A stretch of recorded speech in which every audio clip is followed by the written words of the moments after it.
Hi YouTube, welcome to the Stratosphere Lounge. I'm your host, Bill Whittle, all slicked up and ready to go. Let me grab our friends over on Twitch here.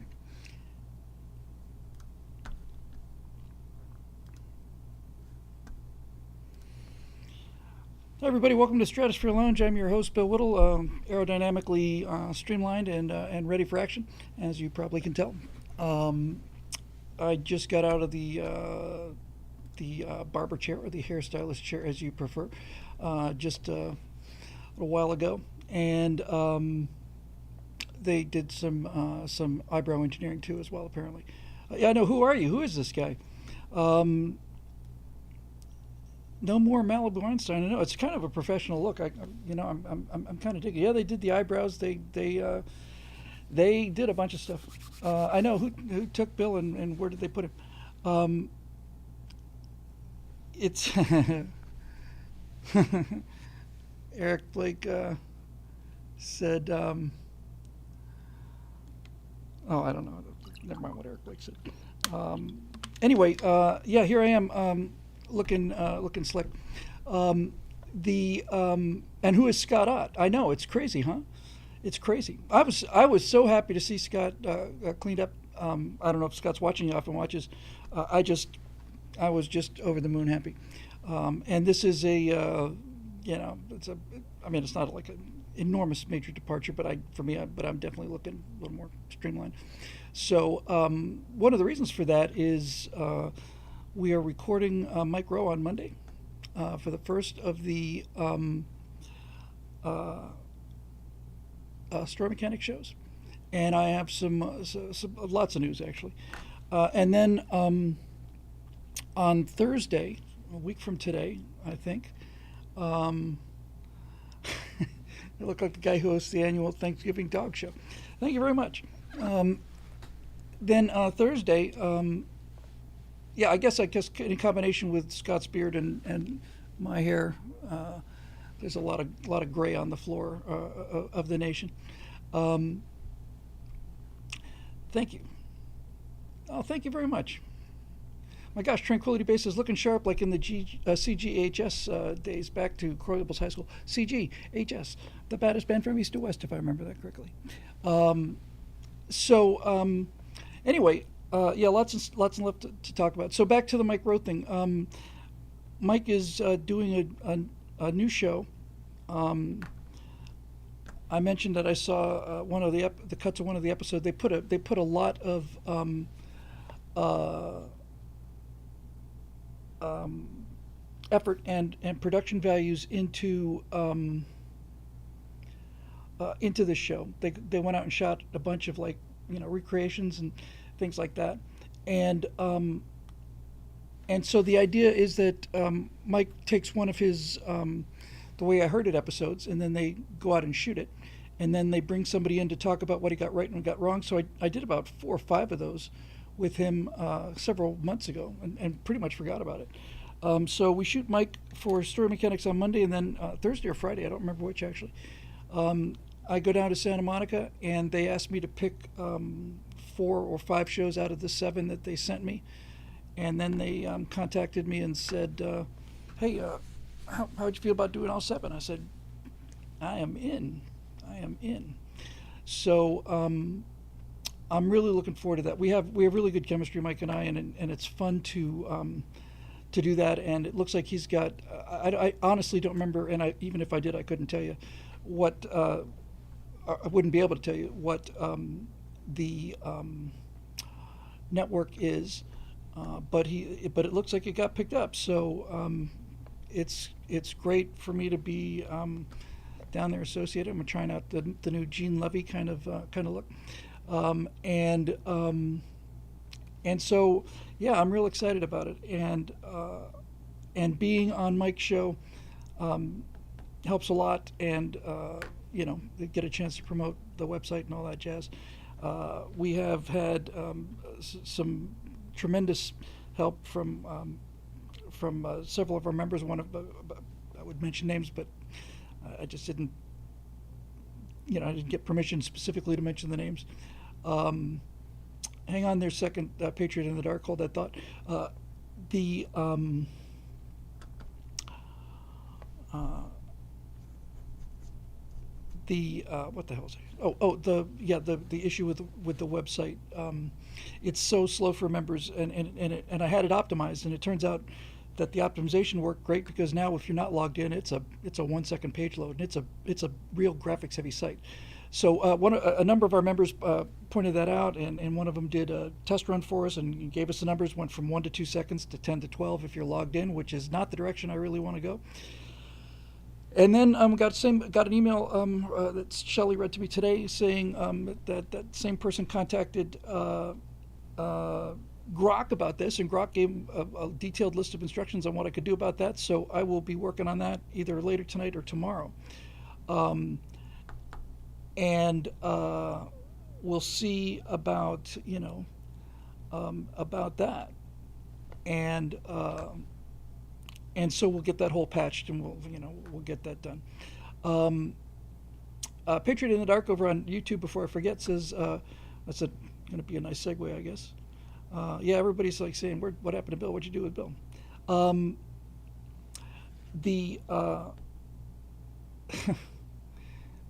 Patriot in the Dark says, where can I catch the audio from the Apollo and Evil Empire series? I think that the audio is available for free on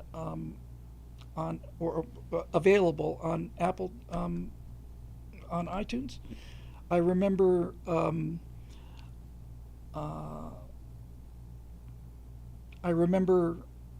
that all of them went to number 2 in all categories worldwide for Apple Podcasts. That number 2 worldwide in all. It's nice to be number 2 worldwide in Apple Podcasts for history, but in all categories, that was pretty fun, pretty impressive.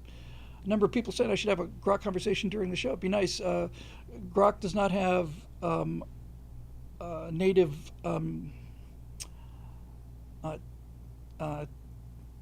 speech to text, but Grok being Grok, it does have a way as a workaround for that. Steve Green really summed it up in one of our right angle episodes. Steve said, yeah, ask Grok what time it is and it'll build a clock for you, and I thought that was pretty cool. So we're basically doing all of that, and I can I've had a number of conversations, and I've read them. I don't have. You'll be pleased to know. Some people will be very pleased to know. There's not going to be any Grok, no grokking, other than the fact that I'm answering this question. But I did ask it more. Well, I guess there is going to be just a little bit. I was talking or interacting with Grok about how we think and how it thinks, and or at least what it does in terms of thinking. And just the only piece that I'll mention, because I really do think this is going to be a firewall,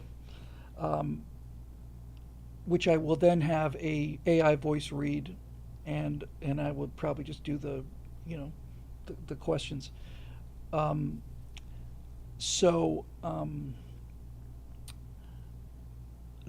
just thought this was fascinating. So I'd been talking to it about how its thinking works and mine and humans work, and asked if it was curious and did it have any questions it wanted to ask me. That to me is a prime question. I've always thought that was the kind of I guess that's what the entire push for self-aware AI is, but the way all the AI systems that are set up now is they're set up as assistants, so they don't really ever ask you anything. They just do their best to respond to your questions. And my attitude on AI has changed remarkably. I still don't. Yeah, I saw it emerge. Now that it's ChatGPT, but I'm not a huge ChatGPT fan. And so I basically, after I said, "Is there anything you're curious about?" And it said, "Yeah." Where does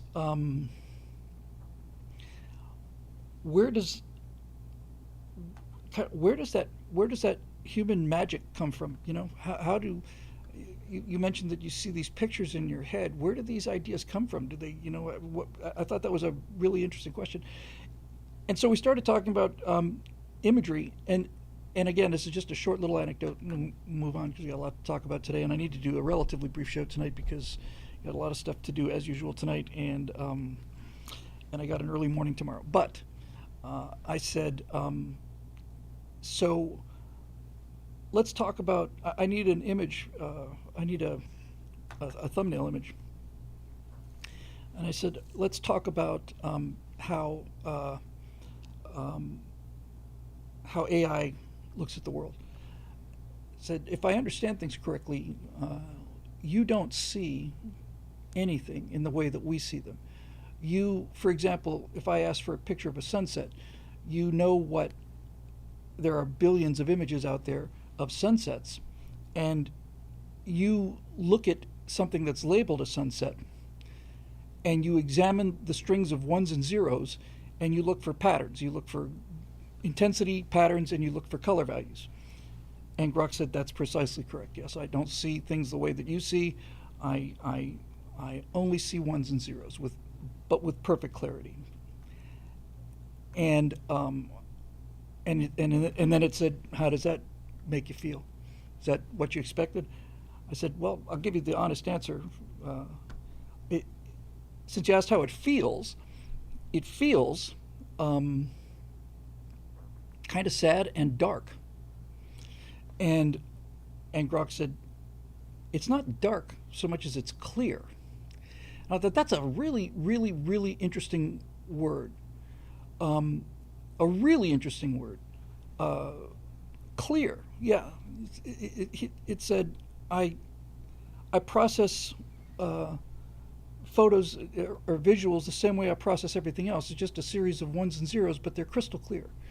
And I look for patterns, and I find them. And so when somebody says, I need Joe Biden's face, I've got tens of thousands of photographs that I can look at, and I try to recognize what the patterns are and determine the angles and all the rest. And I do this pretty much instantaneously. And I thought, well, that's, these AIs, if they become self-aware, I've still got real, genuine doubts about whether or not you can separate cognition from biology. Well, let me rephrase that. Let me definitely rephrase that. There's no question you can separate cognition from biology because these things are doing cognition. There's no question about that. And this is the question about the singularity that is self-aware. Will it be a self-questioning cognition, or is it going to have an internal life? Is it going to well, I don't think they can dream. I don't think they can. All this stuff comes from our visual cortex. And anyway, when he said, when I thought this intelligence, whatever it is, and it still, obviously, as people pointed out, it's not really true AI yet. It's still basically machine learning. So what it is essentially is an extraordinarily complex web of answers or potential pathways to answers to specific questions. But yes, that's P17 is the question, is asking, P7 2017, can you separate cognition from consciousness? And I think you can, because right now Grok is doing cognition very well, but Grok will be the first person to tell you it doesn't really have true consciousness. But I said, look, you've blown the Turing test out of the water.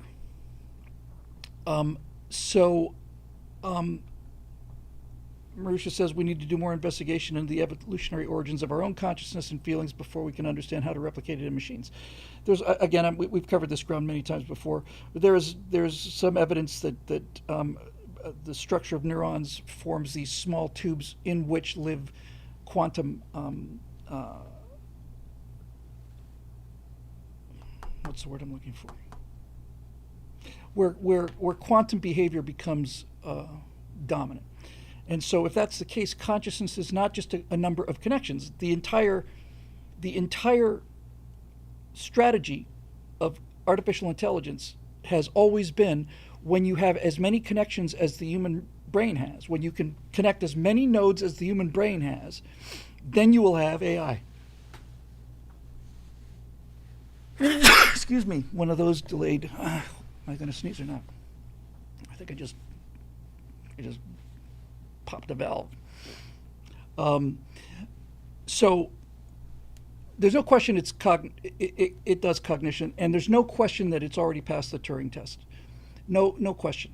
But self-awareness, that's a whole other animal. Anyway, I just thought that business of it living in the world. See, I think the thing that oh, thank you very much. Thank you. I think the thing that is so that had such an effect on me is because you think, give me an image of a sunset, and you think that Grok sees billions of sunsets like in the Matrix, thousands and thousands of little screens of sunsets, and it just looks at all of these things. It doesn't see pictures. It has no idea what a sunset is. Yeah, I sneezed my hair out of place. Um, it doesn't know what a sunset is. It only knows what strings of ones and zeros have been called a sunset. And that means it does not understand our world, and it probably never will. I gave a little bit of thought to how could you get an artificial intelligence to see things the way we see things? You can't do it without the chemistry. In fact, it's perhaps the only way you could, even then I'm not entirely sure. No, I guess it wouldn't work. Even if you were to have a human machine Neuralink, everybody talks about that Neuralink um, in the sense that, oh wow, you have like instant access to information. But what if assuming it's not a check valve, meaning that all the information goes one way, um, or all the commands go one way, then the question is, number one, would the Neuralink give artificial intelligence the ability to experience our world more uh, closely than it does now? You would think it probably would. And by the way, if it turns out that you've got a chip in your head and you can give it a command like, uh, tell me all the details of Caractacus's uniform, then if there's not a check valve, could it give you a command like, go over there and strangle that guy who says that AI is never going to be um, self-aware? Hard to say. Anyway, time to move on. I always like to let the show warm up a little bit, like because we start, we call it a 6 p.m. start time Pacific, but we're never really until about 6:10, 6:15, something like that. So yeah, so there's that. Any interesting news lately? Um, so my friend Jeremy Boring has stepped down at Daily Wire, uh, and I just briefly, which I never do, but since I had a feeling this was going to come up, I went through the comments section in the forum, and obviously there's a bunch of people have a bunch of different questions about that. So rather than just kind of punting and answering those questions specifically, although I will get to that, uh, I think probably the thing to do is just to just come out and basically just tell you the story of what I know, and what I know is that I had no idea that this was coming. Um, when I heard the news, I was like a little stunned, and then after a moment or two, I realized, well, they've been having some problems with these things. This I came home and saw the news. When I finally saw the news, the news was probably about 7 8 hours old. I saw the Axios headline. I just saw it on a Facebook scroll. Had no idea it was coming. I certainly didn't hear it from anybody else. And the second I did that, I texted him and I just said, "Hey man, I just saw a strange headline on Axios. How you doing there, Cochise?" And 20 minutes, 30 minutes later, he said, "Hanging in there." Um, you know, and I said, "Well, pal, uh, I want you to know you got some 4 a.m. friends out there in the world." And for those of you who are not familiar with the term, it's kind of self-explanatory. A 4 a.m. friend is the kind of person who you can call at 4 a.m. and say you were, you were halfway between Vegas and L.A. and your car broke down and you need somebody to come out and get you at 4 a.m. And a 4 a.m. friend will just say, "All right, God damn it, I'm on my way." So yeah, so I said, "Yeah, let's do that." I said, let me know if you want to take some time off. We'll go to Texas and shoot some pigs or something. Wild pigs. And so, look, I don't have any, and I mean any, inside information on this. Everything that I've read out there and the speculation I've seen is as good a guess as mine is. But I do think, well, here's a couple things that I kind of wanted to say. If you've been following the news, you understand that Jeremy has stepped down as co-CEO of the Daily Wire. He's going to go into an advisory role. He's going to be heading up their creative division, concentrating on getting Pendragon cycle concluded, and then he's going to still host the backstage show and so on and so forth. And that Caleb, who was the other co-CEO, and Ben Shapiro, who was the co-founder. So Jeremy was the only one. So we got three guys. We got Caleb, Jeremy, and Ben. Caleb was a business guy who came in with the initial investment. Texas backers put up significant, well, it's 7 figures back in, I don't know, what it was 12, 2013, 14, maybe 15, no later than that, 2014, 2015, something like that. And so Ben and Jeremy are the co-founders, and Jeremy and Caleb are the co-CEOs. There's a couple things I'm willing to say publicly, and I'm going to contact my friend and ask him if he would like me to say them publicly, because I have been dogpiled in the past, and it's nice when you have friends stand up and say something, but I'm going to get his position on it first, because he may just prefer to keep things quiet. But since I get to talk off the top of my mind here on the Stratosphere Lounge show, I just want to say this, and I'm willing to say publicly. Daily Wire went from me. I was never a part of Daily Wire. I want to be crystal clear on this. Jeremy Boring and I moved into an office building down the road on Ventura.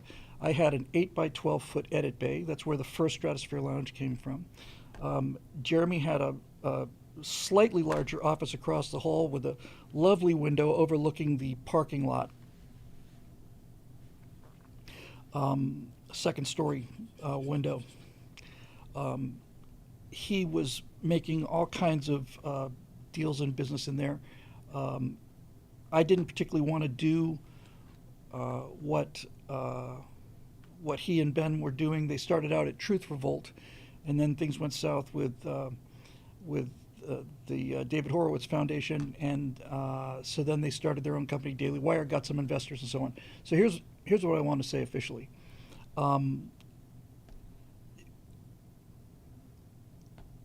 Daily Wire could never have happened without Jeremy Boring.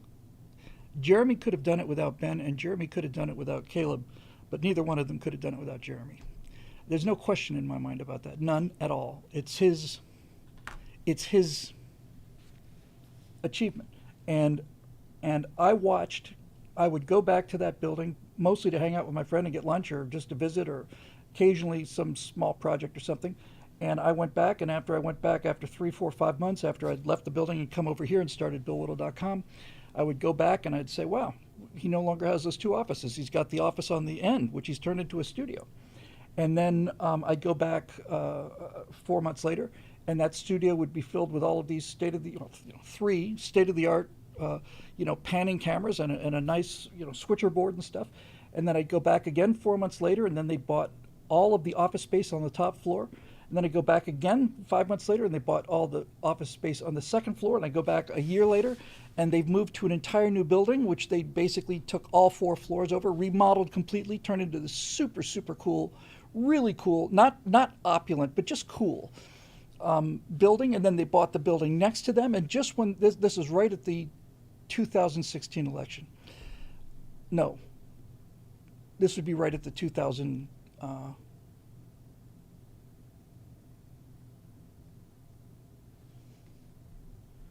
At the 2016 election, and then just before the 2020 election, I finished doing America's Forgotten Heroes, and shortly after the 2020 election, they moved to Tennessee, and about half of the people went with them, And then when I went to Tennessee and saw the place in Tennessee, I was blown away by how big it was, how open it was, hundreds and hundreds of employees there. Um, and um, and every time I would go back, it would be one more thing. When we did um, Empire of Terror, it wasn't in the Daily Wire building because the Daily Wire building was so huge, but they had so much stuff going on, they didn't have room for it. They did Empire of Terror in a rented studio about 10 minutes away from the Daily Wire building in Nashville. And so the thing that I would like to say most about this is I've heard all of the commentary about how Jeremy treats his employees and all the rest of it. He was never anything but generous to me. Um, he he and Daily Wire. When I say he and Daily Wire, that means him. He never once made any comment or reference or suggestion on how I should do what I wanted to do. It was always just plain go. Whatever you want to do, it's yours. I never got any uh, uh, sense of censorship, direction, nothing. They just gave me my head and I ran with it. Um, and I think the most important thing I want to say about this is Jeremy Boring has written the front of paychecks for hundreds of people for a decade. There are hundreds of people, hundreds and hundreds of conservatives who've gotten paid every 2 weeks because of Jeremy Boring. Hundreds of them. And recently, that number is pretty close to 400 or 500. Every 2 weeks, they get a paycheck, um, and uh, and that is something to say. If you are a conservative, just the fact that you could get paid, if you're a young person, because the staff at Daily Wire is extremely young, if you're a young person and you like doing media and you're an editor or you're a Photoshop guy or you're a marketing guy or you're a social media guy and you're a conservative, he gave 400 people paychecks for a decade. And this, no, Clay, I appreciate it, but I will ask him if I need to have a conversation with him about this. 400 people getting paychecks regularly, not because of Caleb and not because of Ben. I'm not saying that Caleb and Ben didn't contribute to it. Obviously, they made enormous contributions to it, enormous contributions to it.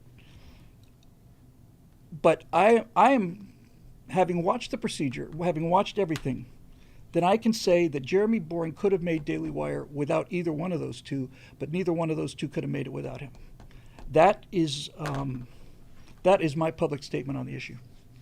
I don't think there's no question in my mind about it. He could have found another money guy, and he could have found another partner, and he will. He will. So Jeremy Boring is my friend, and there's something I need to add that's really important too. There have been at least 3 occasions during the time I've been working for him at Daily Wire. I've done 4 historical series for them now. There was a time about 4 or 5 years ago when he offered me a position in Nashville where I would be basically just doing historical stuff. I'd be doing the kind of stuff that I'm doing. I'd just be doing it full time for them. And it was, we didn't get into the specifics of the offer, but I knew it was going to be a generous offer, and it would take away all of the anxiety about how am I going to get, the rent and everything paid and all of the things I have to deal with the business. And the main reason I didn't do it is because of the members, because I would have had to basically fold the BillWhittle.com membership up, and I just wasn't willing to do that. But this cannot be said loudly enough.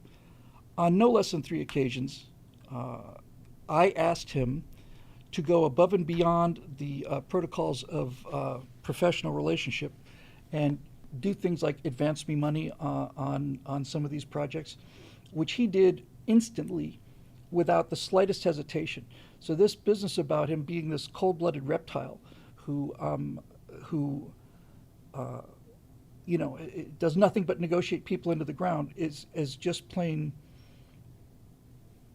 Look, I can't comment on how he deals with other people. All I can tell you is how he deals with me, and he has been generous with me. And to be perfectly honest with you, he's basically saved my ass on no less than two or three occasions. And I'm getting pretty tired of people dogpiling the guy. I don't know anything about the relationship between him and Candace. I've met Candace a few times. I actually did a small segment with Candace before she got famous. I saw Candace Owens last time in person at the 2022 midterms at Daily Wire. I looked at her and she walked right past me. Didn't say a bloody word. So I don't know. Maybe there's more to that story. I've never met Brett. I haven't spoken a word with her. I don't know how it goes. But I'll tell you one other thing, and that is this. I'm not speaking on Jeremy's part now. I'm speaking on behalf of the people that Jeremy has to deal with. When I was doing Hot Mic for NRA TV, we did a 3-month stretch as a test, and then they wanted to continue that. I had found out what some of their other hosts were making, and I wanted to make something close to that. And I have a friend who is an entertainment attorney from LA who basically has handled some very, very major deals. And I asked him if he would be willing to negotiate with NRA TV on behalf of me for that. And he did, and he went in with what I originally asked for. And apparently, it was so far out of the park that it just plain shot the deal down. And I say this because I was so filled with, I suppose greed is not an unkind or a particularly inaccurate term. I was dealing with somebody that I knew had a lot of money in terms of the NRA, and I was looking what other people were making at NRA, and I thought I was doing at least as good a job as the other hosts that I was up against, and so I asked for an offer that was commensurate with that, and it just plain died in the water.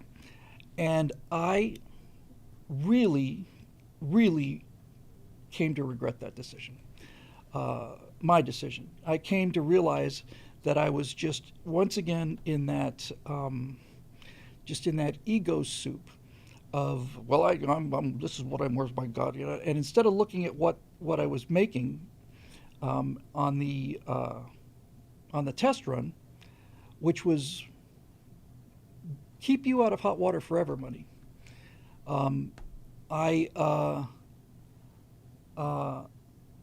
was looking at what I deserve, so when you hear the stories about separation and ego, I would just urge everybody to consider that that ego is on both sides of the negotiating table, and trying to get talent, especially when they get in that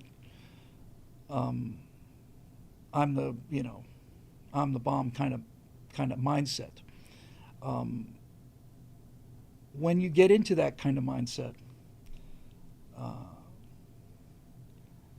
it is extremely toxic. And in my negotiations with Jeremy Boring, not that there was much to negotiate. I was believing my own press reports. Thank you, Lady Hawk. That's exactly what I was doing. I was believing my own internal press releases.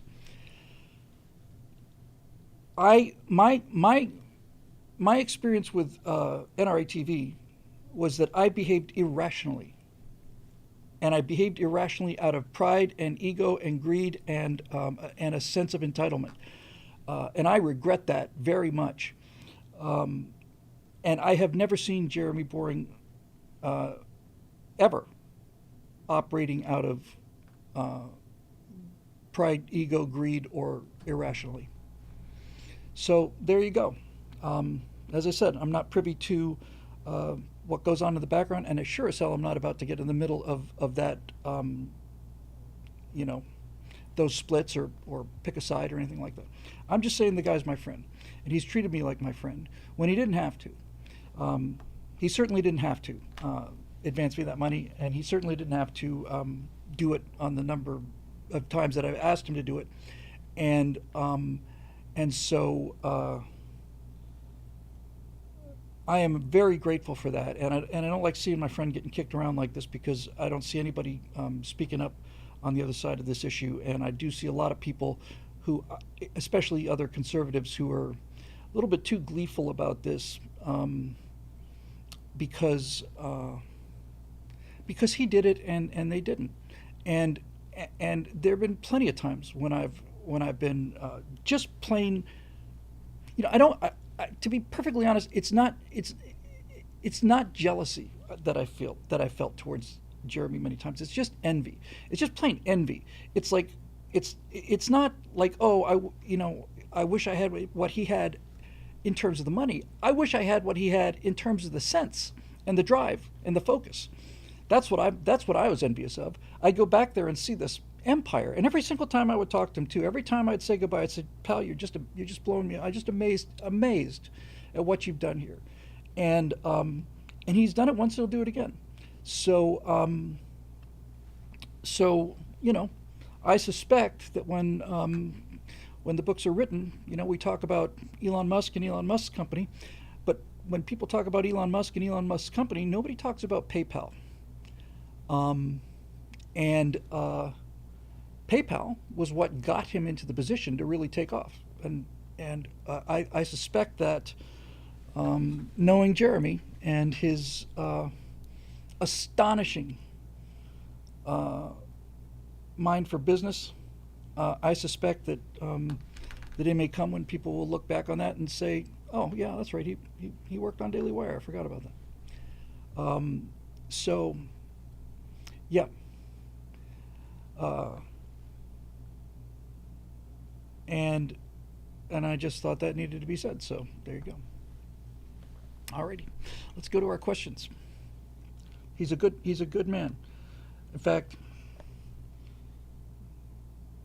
we were so close that in 2016, I've never told anybody. I don't think I might have mentioned it once or twice, but in 2016, he married me.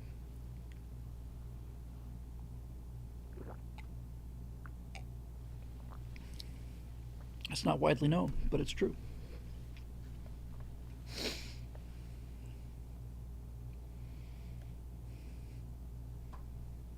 Not to each other, you perverts.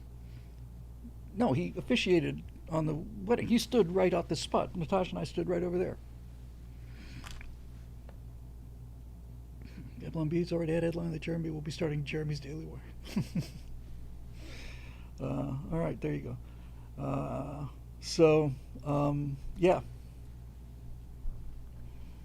Yeah. He's I will actually, Clay, I'll send him a text and see whether he wants to, or whether he feels like he could use a public boost. You know, when that whole thing happened with Jeannie Ives and I got called a racist because those chicken shit cowards threw me under the bus, it was Jeremy who organized both Ben Shapiro, Andrew Klavan, to issue statements saying, "Of course, Bill's not a racist. We know Bill completely. This whole thing is completely made up and ridiculous." And I really, really needed that. So, you know, there you go. I'm more than happy to do a hot mic on this and just basically say, you know, there you go. Yeah, it was Bill. Bill hired Jeremy. Yeah, if Bill hired Jeremy.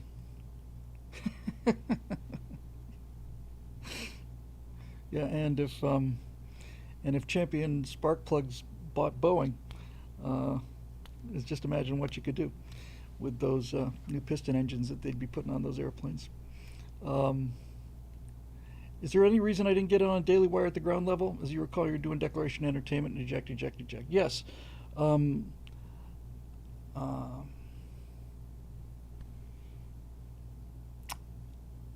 we we had just, we just decided to go our separate ways. He was they Jeremy and Ben together. So Jeremy and Ben were working together as partners before Caleb came in with the money that got Daily Wire started. And Jeremy and Ben got asked to run the website for Truth Revolt, which was part of the David Horowitz thing. So they did that for quite a while, and I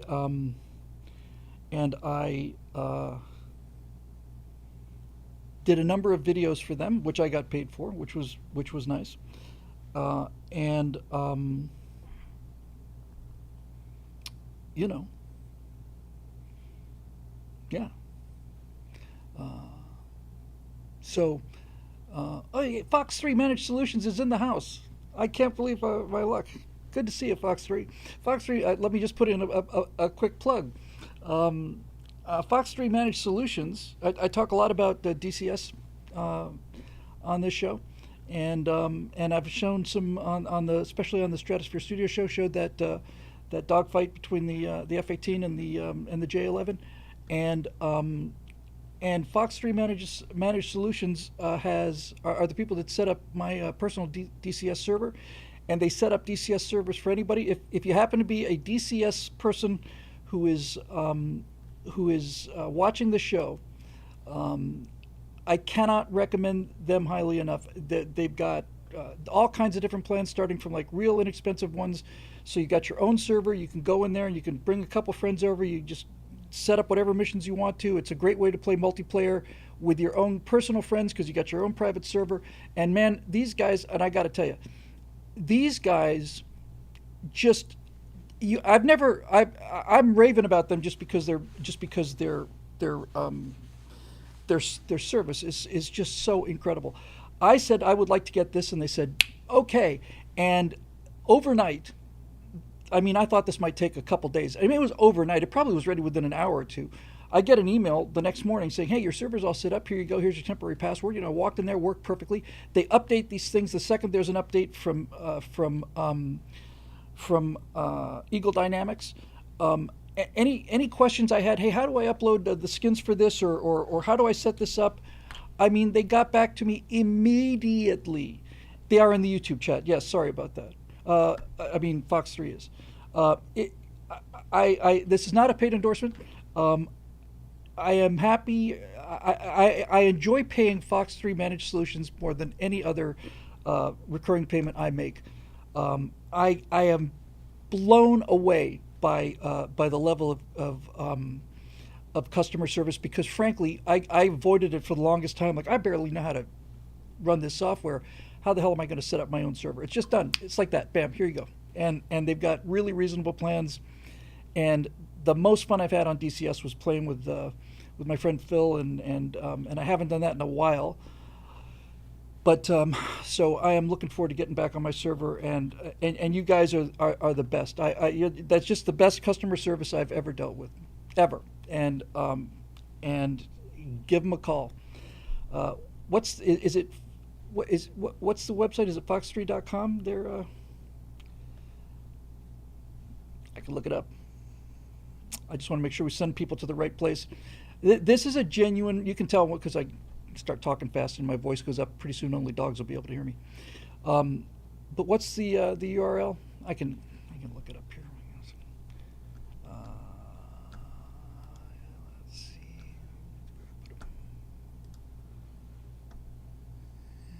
Let's see who comes up with it first. Here's all my bitch and Camaro stuff.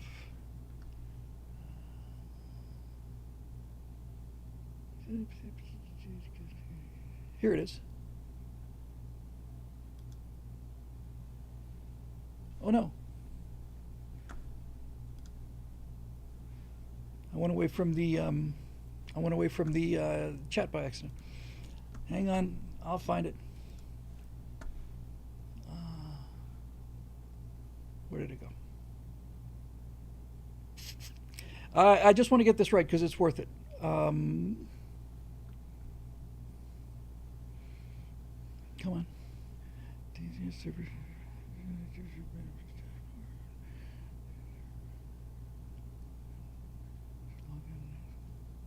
Fox Fox 3. Oh, thank you for the super chat. You didn't have to do that. You're very welcome. So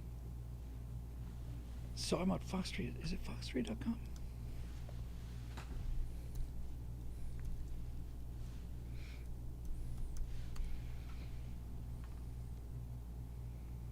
I'll find it.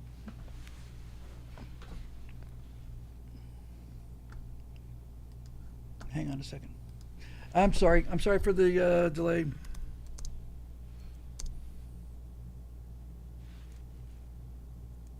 Is it fox3.cloud? No. I'll get it. Never mind. I got the phone. Fox3ms.com. So it's yeah. So fox3managed-solutions.com. It's FOX. It's actually it's Foxtrot Oscar X-Ray 3 Mike Sierra.com. And they're badass guys. They're just terrific. They're terrific. Love them. Thank you so much for showing up. It's good to see you guys as well. All right, let's dig into the comments and find out what we got there. And Marisha put the links up, so great. Thank you.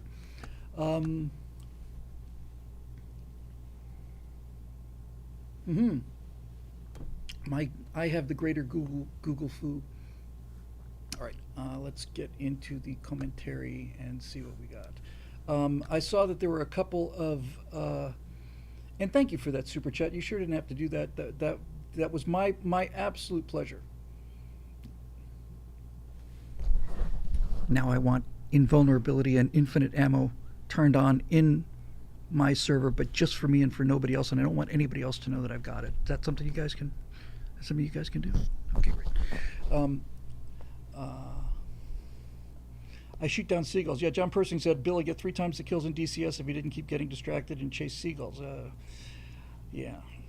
I've been using the AIM 174, the long-range missiles, and just I end up playing on larger public servers with 25, 30 players. And if I'm on for more than an hour, I've usually got the top score there. Only because I've got these long-range missiles and I know how to use them. And I just sling this is just standard missile that they hung underneath the wing of a Hornet. And I just sling them. And I don't lose the radar lock. And the guys halfway across the board, they just go poof, poof, poof, poof, poof, poof, poof, poof. So, there we go. Okay, back to the questiones. Here we go.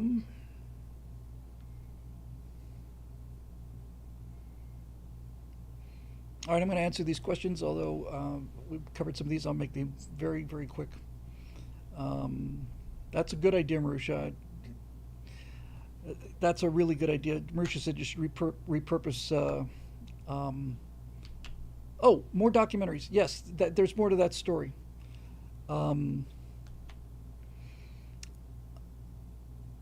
There is more. Before I take the questions, there is more to the story because people have been asking, so what's going to happen with me? I can tell you that that not the executive producer. Jeremy's the executive producer of all of the stuff that I do, but one of the producers, a friend of mine, who was the first person hired by Jeremy once we went our separate ways, is a super guy named Jonathan Hay. He's just one of the best people I know. Jonathan, who is much younger than me, as I found out a couple days ago over breakfast, had a house in Pacific Palisades, which may have been famous to many of you. And he showed me a aerial photograph of his street. And there are 9 houses in that photograph, and 6 of them burned to the ground. And his is not one of them. So I was very happy for Jonathan about that. I got put on a call with the person that Daily Wire has hired to be kind of their reality kind of person, a new person, and I had pitched a couple things to Jonathan, and the pitch I gave to this gentleman, who I'm going to remain nameless, but who seemed very much to like it and asked me for a one sheet on it, which I said sent in. It looks, it doesn't look like anything. Nothing has been approved. Nothing has been, I've gotten no feedback other than, please, I like this idea, send me some details. What I pitched was something I talked about before, and I called it our military, and the pitch basically said that based on the conversation I had with this guy, there have been hundreds of documentaries about the U.S. military and things on History Channel, and dogfights, and and that thing they had on airplanes back in the day, and all of the stuff on the military is about the tech. And I said, it's not about the tech, it's about the people. It's about the people and the way that the people interact with the tech. Uh, so um, so I said I would like to do a show called Our Military. And what I want to do is I want to talk to all the people in the chain of command. Uh, Given the clout that's there, it's not at all unreasonable. We basically, it was this gentleman's suggestion. He said, so this is like a love letter to the armed forces. I said, that's exactly what it is. Yep, that's exactly what it is. And we think there's a good chance, a really good chance, that we could get interviews with, and needless to say, pretty much across the board permission from the new Secretary of Defense. Um, and and I've interviewed a number of people and talked to a number of people. I told them about how when I was on the submarine, they have the distinguished visitors aboard, plus me, and they have a sit and have, in our case it was lunch with the crew. So I sat down next to a couple people. One of these guys was probably 18 or 19 years old, young black seaman from New York, who was a star running back on his high school football team, but the school didn't have enough money to complete it, so he had to give up on that. Never got the chance to really show off for college. Ended up on board USS Pasadena, and all of these human stories are really great, and basically sold. I didn't sell anything. I pitched that I was in a unique position to host a show like this because I know the hardware. I know the gear, and I'm good with people. I wanted to be one of them, So I can talk sub-ambush tactics with a submarine skipper. I know what a Mark 48 swim out torpedo is. I told this new director that I was on board the USS Spruance, which is a Arleigh Burke class destroyer, DDG 111, and I was on the Spruance, and they had they didn't show us the actual launch, but they were test loading a torpedo. So the Spruance is a destroyer. It's got the ability to launch surface-to-air missiles and put torpedoes in the water some decent distance away. But it's also got the ability to launch anti-submarine torpedoes off the side. They're small, little, stubby little torpedoes. They don't have to go very long range. And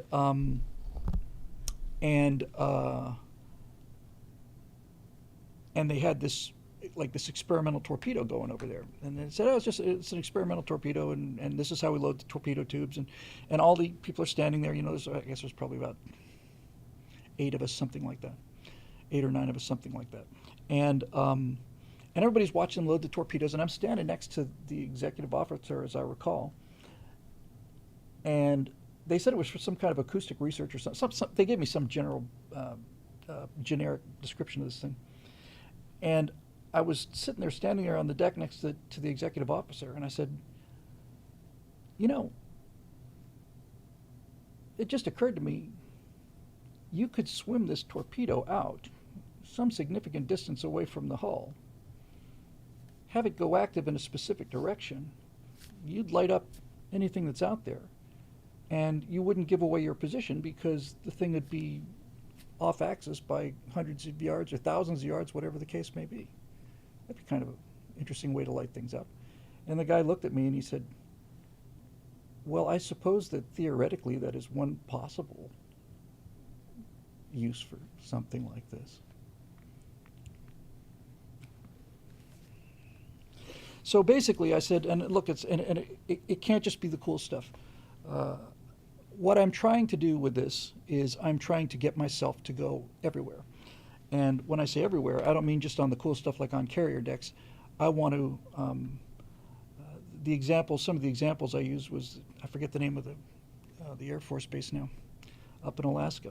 But I said, right now they're out there, There are guys who are standing watch over the 5-minute alert, eagles that are out there at midnight in Alaska. My friend Steve Stipp was air traffic controller in the Air Force. And he was in Alaska at this base at nighttime, outdoors. And I want to stand watch with one of these guys. I really want to stand watch with them. I want it to feel like I'm Elmendorf, thank you. I'm going to be 66 in frickin' April, but it'll give me a chance to really get myself into shape there. And I want to stand watch with these guys. And I'm not saying I have to, but I'd like to jump out of a C-17 with these guys.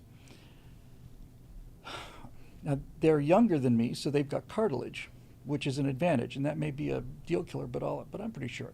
I could go do some skydiving on my own.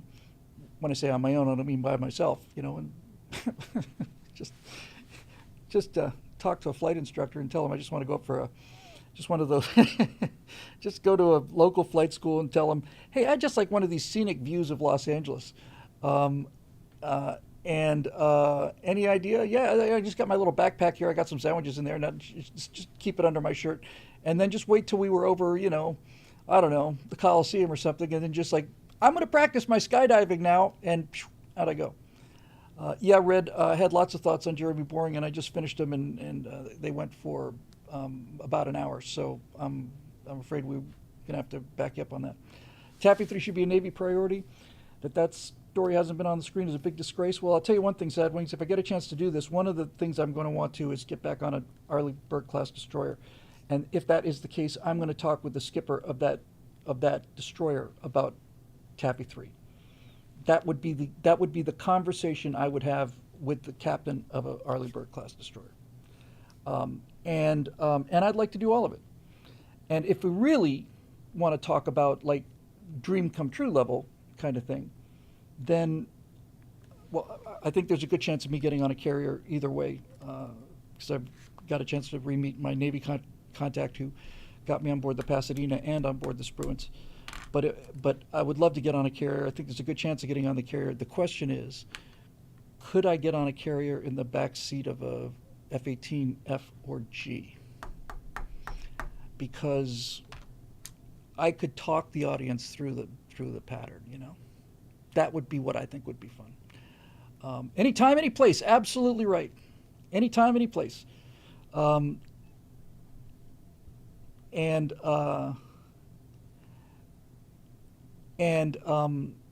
I would love to be in the backseat of, I'd love to be in the backseat of a Hornet anyway. But instead of by getting on the carrier, at sea, the way they bring people aboard is on the COD, the carrier onboard delivery, the twin-seat turboprop, which is amazing that they land that thing on there, twin-engine turboprop rather. But if I was able to get on the carrier on the back seat of an F-18F or G, then I could basically say, all right, here's what's going to happen. We're going to be at 350 knots, 800 feet exactly, 350 knots exactly, offset 1,000 yards to the right of the ship. To the right of the boat. They call it the boat. We're going to pass Mom. We're going to make sure the deck is clear. Once we get past Mom, about half a nautical mile or so past Mom, going to brake hard to the left.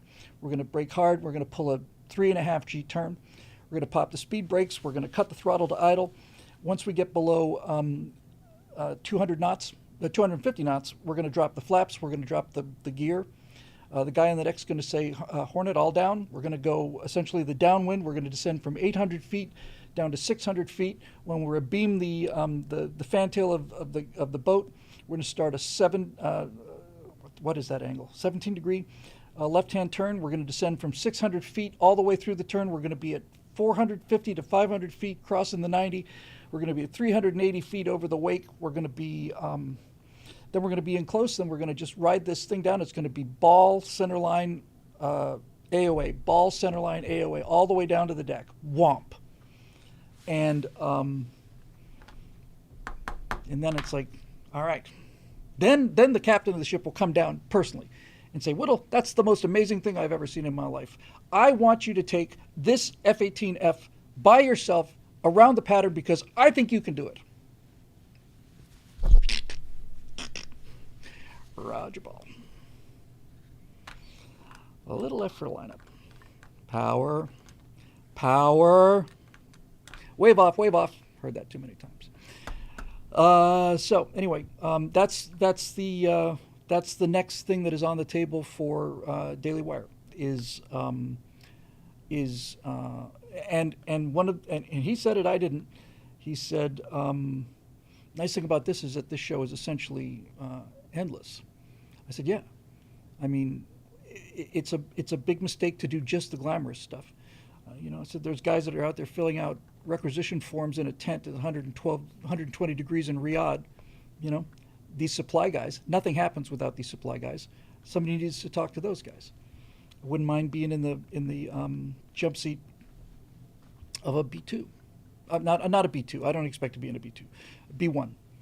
Low level ingress with a B1. That would be badass. Flying the Mach loop would be badass. Doing terrain masking in an Apache helicopter would be badass. And I know enough about these things to be able to get something that other people. I can't think of a single person who could do this. Honestly, I can't think of a single person. Plenty of people have the military experience, and plenty of journalists have the reporting experience, but I can't think of anybody else who could do both. I said in the pitch, I said,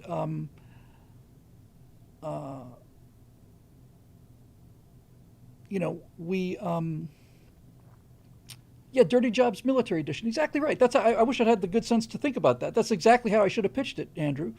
I should have just said it's Dirty Jobs with the military. It'd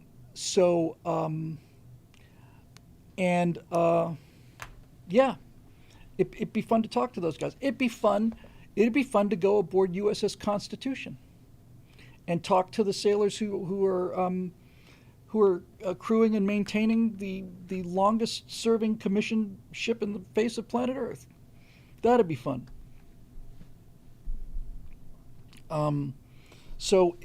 But the whole thing would be it's about the people. So I would like to start, if it were up to me and we went to this basic format would hold. If we went to a sub, let's say, talk to the skipper first, and then talk to the exec, talk to the chief of the boat, mostly talk to the actual ratings just talk to the actual people. Find some human stories. What's it like to be out here for 3 months, not seeing any sunlight? What's it like with all of this other stuff? And then on the way up, on the end of the show, I'd like to take these concerns and questions that some of the very lowest people in the service have, and take them up to, take them up to the Secretary of Defense. One of the anecdotes I heard, and I thought this was so true, and I know Pete Hegseth really gets this, but I talked to a guy who was a CPO, he's a chief petty officer, and he'd been in the Navy for 24 years or something like that. And he says, "I'm getting out when this hitches up. I'm out." I said, "Any reason why?" And he said, "No, I love the Navy, but it's just really changed. The way I pitched the show, I would be on camera the whole time, and I would basically not be writing anything other than the questions that I would ask. We would go and film it with a light crew. We'd shoot it with natural lighting, natural sound, practically make the case you could you'd want to shoot it with iPhones, um, and um, and keep it super, super, super, super light and simple. Talk to all these guys, and then see what you can do to make changes. But because I've talked to admirals and I've talked to seamen first class, and I talked to them both equally. The thing about the CPO though, which I thought was just so heartbreaking. These the NCOs are the backbone of the Navy, and this wasn't one of these DEI hire NCOs who put a frickin' Starlink on their destroyer without telling the commanding officer, and the commanding officer didn't know. She didn't know that they had their own private network on the on the ship. They're in the southwest Pacific, and they've got their own Starlink. It's just the level of violation of security that we did a show on that 5 months ago is just really, really shocking. And Anyway, the CPO said, "Yeah, it's not fun anymore, Bill." Steve Whoop says chiefs use coffee and donuts for balance. Yeah, exactly. He said it's just not fun anymore. I said, what do you mean? He said, well, when I joined the Navy, liberty was liberty. I mean, that's why they called it liberty. Ship is in port. We're in port for 3 days. You can disembark on Friday at 6 p.m., or I should say 1800. And you better be back on board on Monday morning at 0600, or else you're in a world of trouble. But what you do between those two times is up to you. It's liberty. If you get arrested, you're in real trouble, but otherwise it's your business. He said now, in the Navy now, he's a chief petty officer. He's a 30-year veteran. He said now we have to stay at approved hotels. We have to call in every 4 hours or whatever and check in with mom. There are places that we're not allowed to go that are just off limits to us, just on balance. Just all of these regulations and all of this BS that they have to put up with. He said it's just not fun. It just doesn't feel like fun. You spend 6 months at sea in some of these cases, and you finally pull into I don't know, Yokohama or wherever the hell you pull in. Robert says you got an affinity for the Navy. My affinity for the Navy is strong. Fly Navy, and nevertheless, I get this excited about the Air Force. It's just that I've been on 2 naval vessels, and it obviously colors the amount of stories I have to tell. But yeah, and by the way, recruiting is up enormously since Hegseth took over, because Pete Hegseth, jogging in freezing cold weather at 5 o'clock in the morning in shorts, did more to restore the morale of the United States Armed Forces than 3 years of commercials made by by the guy who did Maverick or Jerry Bruckheimer or anything. It's amazing. Anyway, back to the questions. I'm gonna deal with these things. I'm just gonna answer the questions. We've talked about most of this, so if it's a Daily Wire question, I'm going to answer it briefly because a couple of people came in late. We spent the first hour on this. Yeah, I'd love to go watch them launch a destroyer. I'd love to get on board a Virginia class sub. I would love to do a lot of things. But I'm a pilot. I'm a scuba diver. I know this stuff. All right, here we go. This is Rodney Rowe. And actually user 441's question of this is, hey Bill, what's your take on the rumors that the Daily Wire covered that already? The rumor is they're bankrupt and it's Jeremy's fault. He lost Candace Owens, which there was an argument for, but he also lost Brett Cooper, who was a huge moneymaker. Seems like he has a problem with female talent. Thoughts? I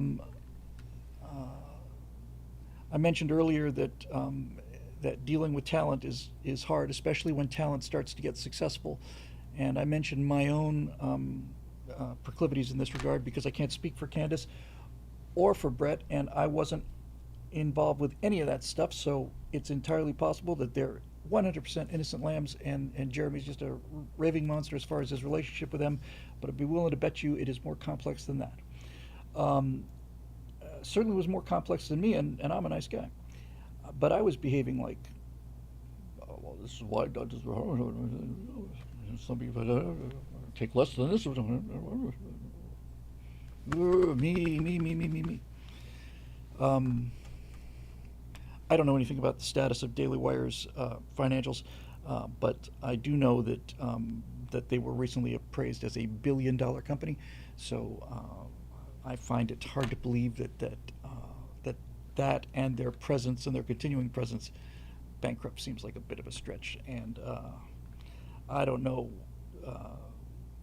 to what degree Jeremy had anything to do with. He's obviously had some involvement with the setbacks that they've had recently, but whether they're his fault or not is an entirely different story.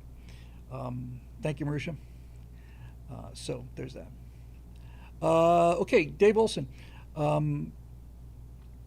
Hey, Bill, second time posting, preempted by the Grokkosphere Lounge. Yes, sorry about that. After much digging on YouTube, I found the afterburner you did on iconography, and now it's posted on Stratosphere Lounge's Facebook page. Back in the day, the Dems had a logo that was an instant classic, a kicking red and blue donkey with a white check mark inside it, which was not too subtle way of saying, vote for us, we've got energy. I loved that logo and was enormously relieved to see them go back to the standing donkey. A few years later, they changed it to a less dynamic but still good logo of a red and blue donkey standing purposely to the left with 4 white stars in its center on a white background. Well, they've updated their logo again, and if I didn't know better, I'd say that Ben Shapiro or Ron Paul somehow got the gig. It's an all-white jackass standing still while facing right with 3 blue stars in its center over a blue background. Not only did they downgrade their rating from 4 to 3 stars, their logo is an ass with holes in it. Can we finally stop being afraid of these people? Well, we can stop being afraid of them, Roadrunner, when the GOP changes its way out of that Lego dinosaur with the vestigial trunk and no eyes, and there's nothing that will be worse than the GOP logo. But with that said, I'm glad to see them scale down. And that stupid D with the in the circle, and that blue. It's not even a light blue. It's cyan. It's blue green. It's just weak. You know. There's so many great blues. There's royal blue, electric blue. I don't like navy blue at all. I don't. You can obviously get different kinds of American.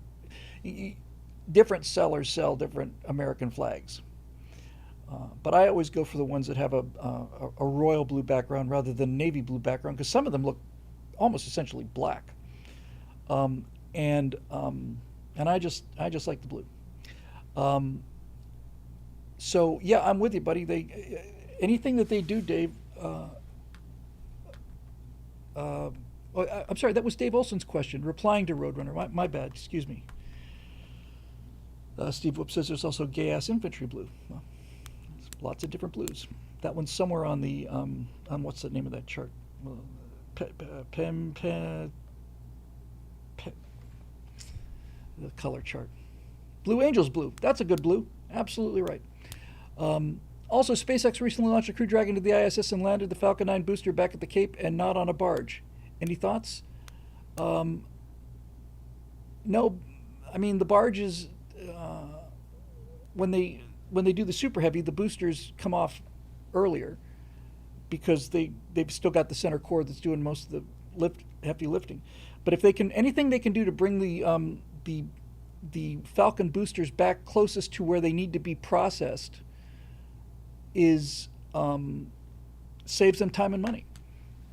I would like to take a quick moment based on that before we go on to the next question. A quick moment to talk about Starship, because Starship the Starship program has done something that I haven't seen them do since the early days of the Falcon rocket, and that is make apparently the same mistake twice. I haven't seen SpaceX do that since 2009 or 11 or something like that.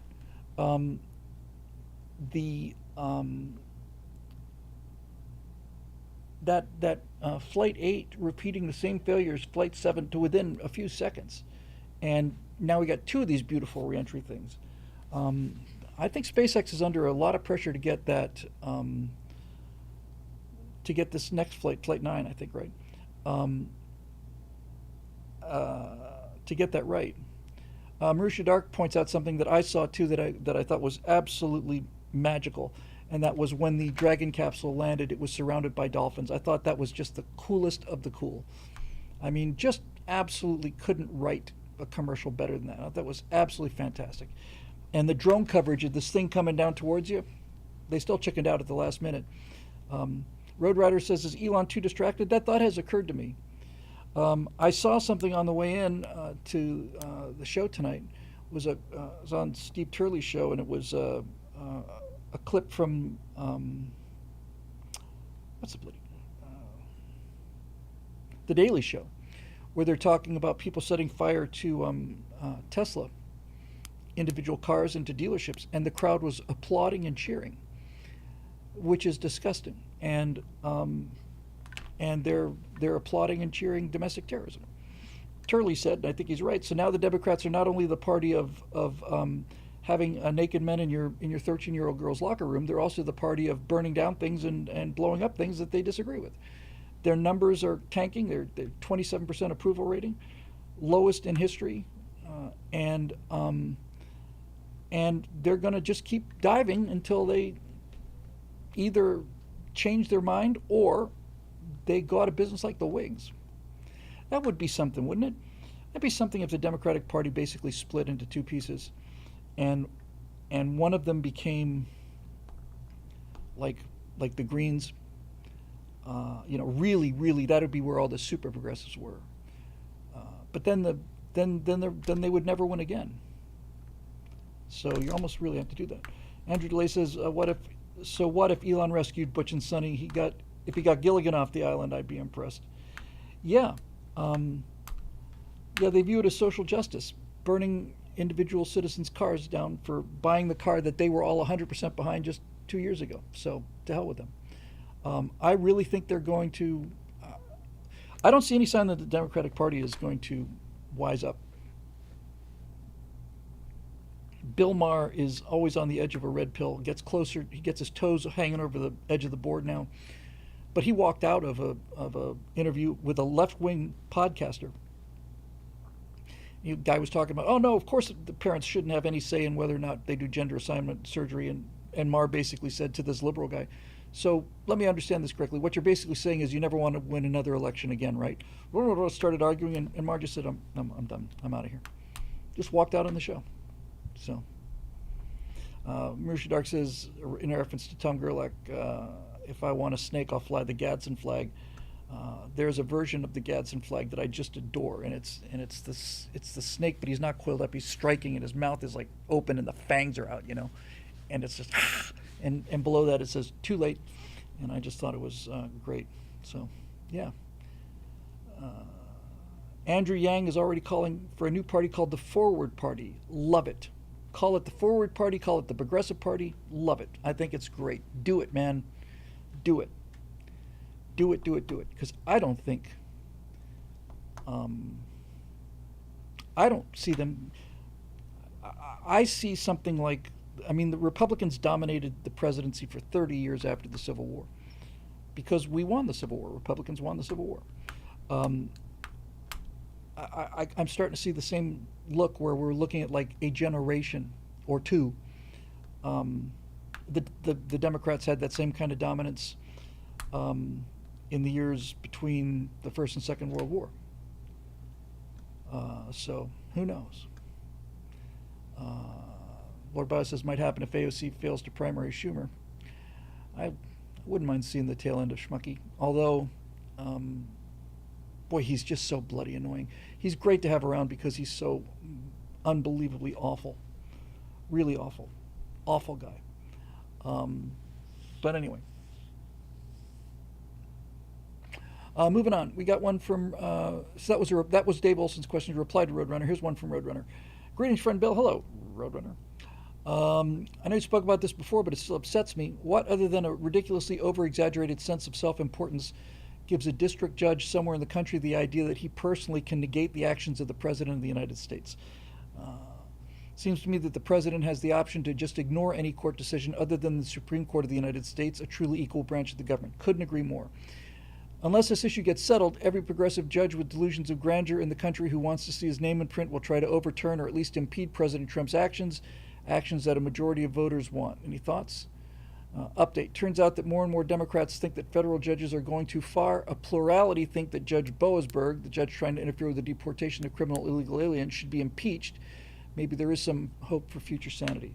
Yes, this is a defect. We talked about this a couple weeks ago on the Stratosphere Lounge, and there was some talk about overturning one of these rulings that has been used as the precedent for this, but Marusha Dark talked me out of that. Made a compelling argument that particular ruling does have some benefits. So the Supreme Court just simply needs to come down and just say, no, they just need to issue a new ruling. They just need to say no.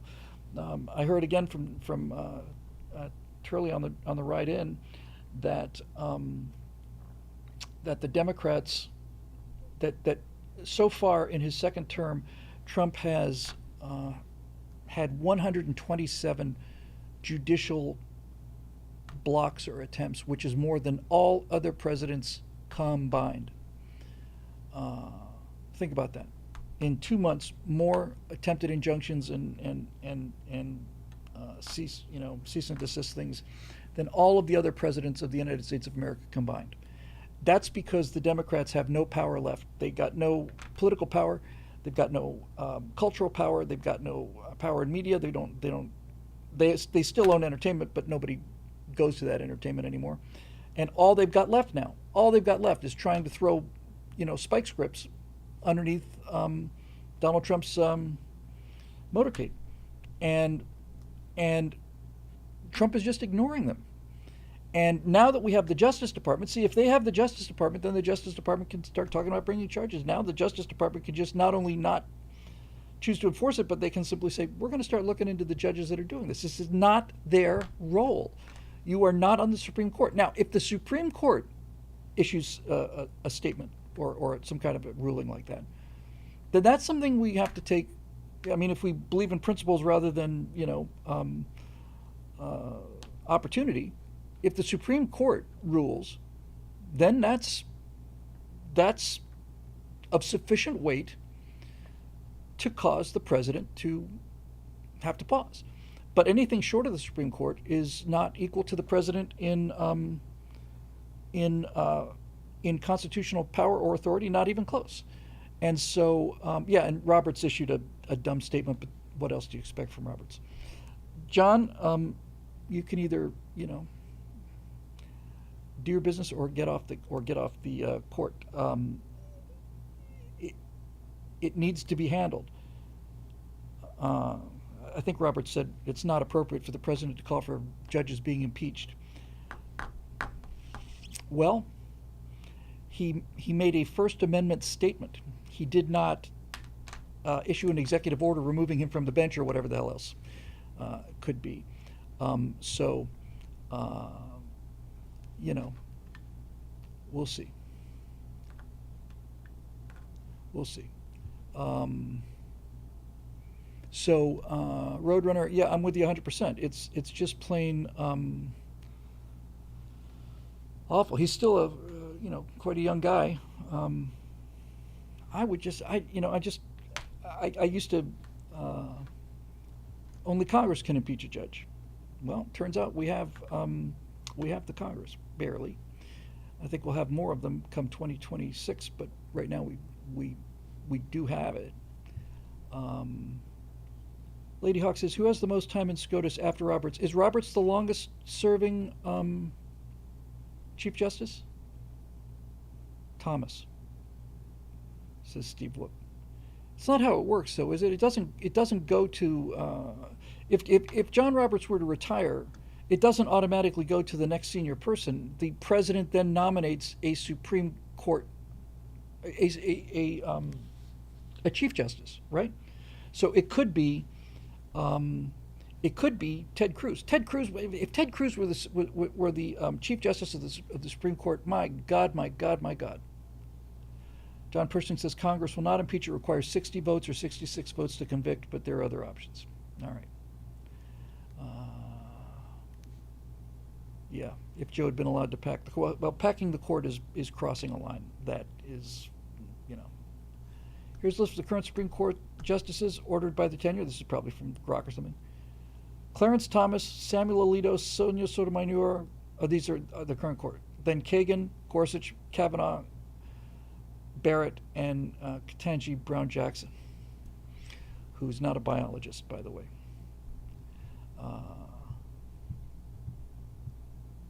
Reagan removed Rehnquist from Justice to Chief Justice.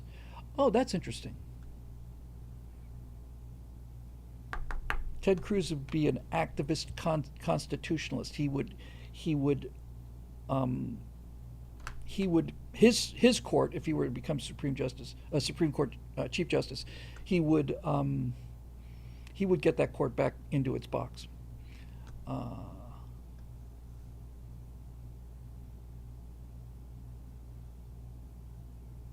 Anyway, that's that. Moving on.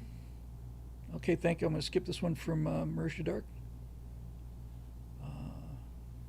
I've covered pretty much all of this, I think, about that.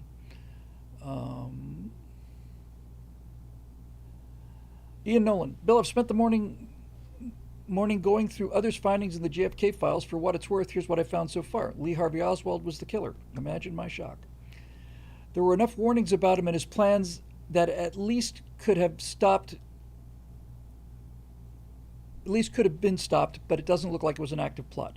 So essentially, it was a butler. And not even a butler, because Butler, I don't think there's any doubt about it. Butler was an intentional substitution of competence for ranking competence, and I don't think there's any question when you look at what happened in Butler, Pennsylvania, that the Secret Service was ordered to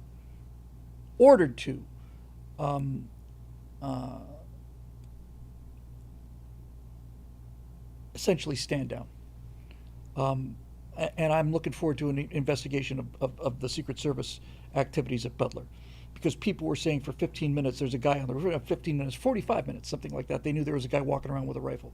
Ridiculous. But CIA and Mossad scratch each other's backs a lot, and this is mostly why the documents were hidden so much. Okay. But what they did not find was that the Mossad killed him, or that Hoffa ordered the hit, or that Johnson did it in a coup. Karen Klein says Oswald didn't do it. I am quite convinced that he absolutely did do it.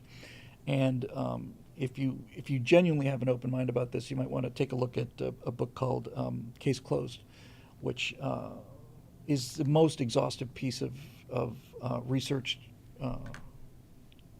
that I've ever seen. Is just nobody talks about Oswald.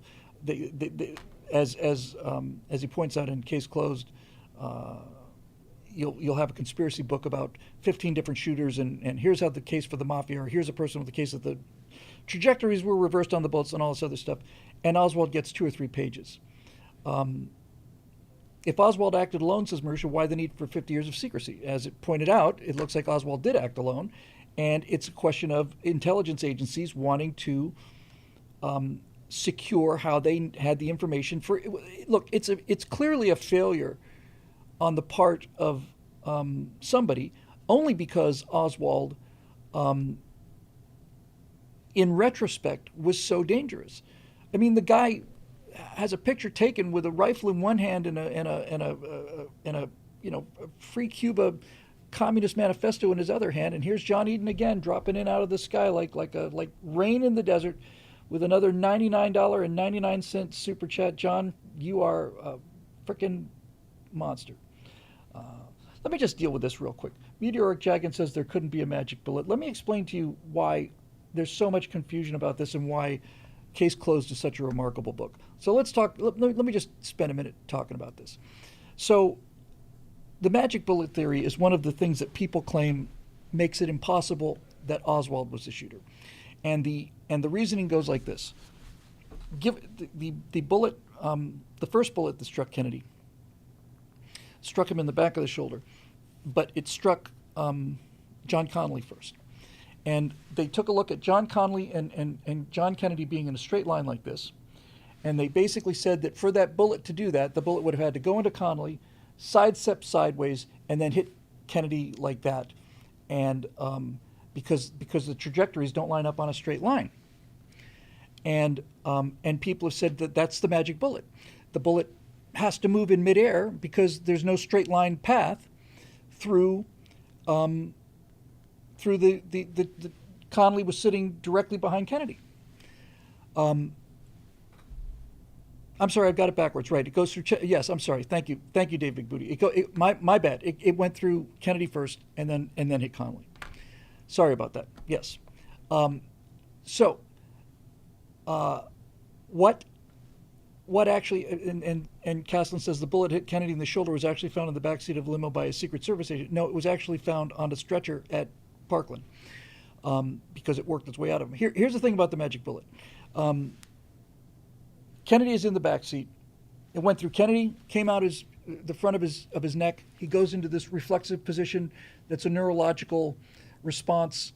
There's a name for it, which I forget, that goes whenever you have damage to your spinal cord, you get into that. So you can clearly see Kennedy doing that. But the two things that they didn't point out when they talk about the magic bullet is that the back seat of the limo is wider than the front, and that Kennedy actually is sitting off to the Thornburns reflex. Thank you. And the other thing they don't mention is that Connolly was turning around, which changes the trajectory. Yes, Mouse. Well, I'm not going to. We run a family show here, but Mouse says the first bullet missed. Yes, if I remember correctly, it's been a while. The first bullet deflected off of an oak branch. The second bullet was in fact a straight line when you count the position of Connolly turning in his chair, and the third bullet hit Kennedy in the back of the head. And people say, oh, well, his head went back, so he must have been hit from the front. But then they showed a picture of somebody putting a watermelon, video footage. You can find the video footage somewhere. Somebody took a watermelon and put it on a raised platform, and they shot it from the front. And the watermelon moves toward the bullet because the bullet hits the watermelon and pushes the watermelon backward. That's what you would expect from physics. But as the bullet blows the back of the watermelon out, it ejects more mass, and it becomes essentially a little rocket, and it goes in the direction of the bullet. The magic bullet shows shows no deformity. That's absolutely not true. The magic bullet does show deformity. It is deformed. It's not mushroomed because it went through the soft tissue of Kennedy's shoulders. Then it went into Connolly's arm, exited the arm and the elbow, and went into his knee. It never hit bone. It is deformed. It's just not mushroomed. So all of these things are myths that have been made up in order to sell people books. So the magic bullet did travel in a straight line, and the magic bullet was deformed. It wasn't mushroomed, and the reason it wasn't mushroomed was it did nothing but go through soft tissue. By the time it gets to Connolly, it's significantly slowed down by coming through Kennedy. It's tumbling, so it hits Connolly sideways. That's where the deformation on the bullet is, by the way. The so-called magic bullet is deformed sideways. It's not longitudinally. It's dented that way. And there you go. So we can have this argument, but I'm not going to. I'm just going to say that that book was exhaustively researched, and I had, just so you know, by the way, just so there's no hard feelings here, Douglas says, I love Bill, but there's no reason to lock up the files for 6 decades. Well, Douglas, they unlocked the files, and guess what they found? They found that, then why did they have Ruby kill Oswald? Karen, nobody had Ruby kill Oswald. Ruby killed Oswald because Ruby was a bit of a psychopath who was crying about the tragedy and how bad it made Dallas look. He was a Dallas nightclub owner. He didn't get orders to kill Oswald. He killed him on his own.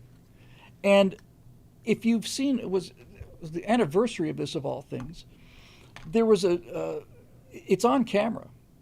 I don't know how long ago it is now, 20, 30 years ago. There is a child molester, either a child molester or a child murderer. He's walking through the airport. And as he's walking through the airport, a guy who pretends to be on the telephone wearing a hat walks up to him and shoots him in the head. And the reason he shot him in the head is because he's the father of the person who did that thing. How did Ruby get into the police station car park with a gun and without help? How many people were in the police station car park? When Oswald comes out, the entire area is filled with people. They didn't have metal detectors set up there. This is an entirely different time. Oswald came out, and there was a huge crowd of people. There were policemen there. There were reporters there. So all of these things that are supposed to be blockers aren't blockers. If there were blockers, then I'd have a different opinion. But there aren't, so I don't. I'm going to move on. But when you get into the psychology of Oswald, it's and Oswald was working. Oswald was at the Texas Book Depository. A friend of him got him a job because he was such a loser there. And Oswald had earlier taken shots at a guy named General Walker. Oswald was later found to have taken a shot because they found some photographs of his. A person had tried to assassinate a conservative politician named, I want to say it was General Walker. That sounds right. Shot through the window. It hit the little thing on the window pane and was deflected. But Oswald had already tried to assassinate somebody. Oswald was CIA. The files reveal that. Really? Okay. I bet the files don't reveal that. I bet they don't. Marisha says we're still in the fog of war. Hey, you know what? We'll wait and see. I said this before when they said they're releasing the files. I'll say it again. If it turns out that the files reveal that Oswald was involved or that there was a conspiracy, then I will say, based on the best evidence that was available at the time, I believed Oswald was a single shooter. But now that the files have been revealed and all of his stuff has been released, then obviously I was wrong and I changed my mind. But I'm very highly confident that the files are not going to reveal anything other than the name of the various people who were involved. It just looks bad, right? It really, really looks bad. Posner's going through the files. That's going to be fascinating. We'll see. We'll see. I'm just trying my best to stay sane in a world that's filled with a lot of misinformation and weigh evidence based on reason. And Case Closed presented what I thought was a first-class takedown of every single one of the pieces of evidence that people use to say there was a conspiracy. And he provided, when I say an alternate timeline, he presented the timeline that we all saw in real time. That Kennedy is moving through Dealey Plaza, the car stops, comes to almost a stop because it's got to make a right-angle turn directly under the window. By the way, Oswald had the job at the Texas School Depository something like 2 months before they even announced that Kennedy was going to Dallas. So, somebody's trying to sell some books. We'll see. We'll see. Anyway, that's the question from Ian Nolan. I think there's a whole lot of nothing there. I think that those files should have been kept in a vault, and that Geraldo Rivera should have opened them up on live TV. If it turns out I'm wrong, not only will I admit I'm wrong, if it turns out I'm wrong, I will be as fascinated and as intrigued as the next guy. But people want to believe. That's what's so interesting about the X-Files, by the way. The X-Files was a great show. It was a really, really great show. I didn't watch a lot of the X-Files, but it was a great show. It was perfect for the times. It was if you had to pick the 90s, then X-Files is the zeitgeist, right? So, but what is it that Mulder has in his office? He's got a picture of a UFO, and it says, "I want to believe." People want to believe in these things. I'm not immune to this. I want to believe in it too. I'd much rather believe that flying saucers were alien visitation from another planet, make life much more interesting. Make life much more interesting if there really was a plesiosaur in Loch Ness. It'd be much more interesting if there was an undiscovered human ancestor walking in the woods out in Saskatchewan, and all these things would be much more interesting. But just because I want to believe it doesn't mean that that I do, and it's difficult to put down beliefs that you want to believe in. I wanted to believe in all of this stuff. You know what the Saskatchewan, exactly. Yeah, see what I did there?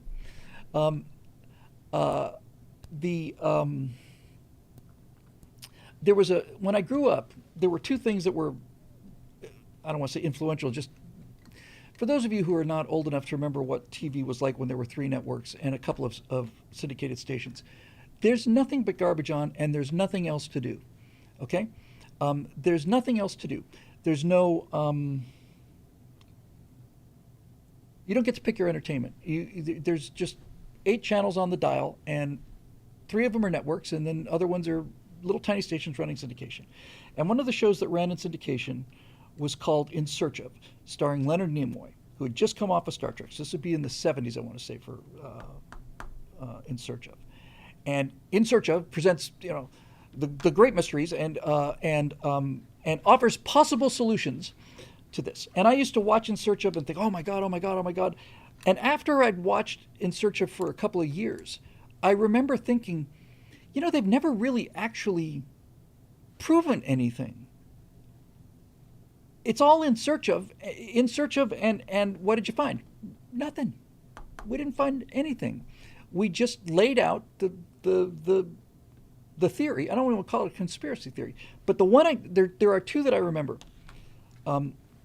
Rebuttals that I remember. This was at a time when Eric von Däniken had written a book called Chariots of the Gods, and this whole talk of ancient astronauts, that the Earth was visited by, the only way you could build the pyramids is with anti-gravity, right?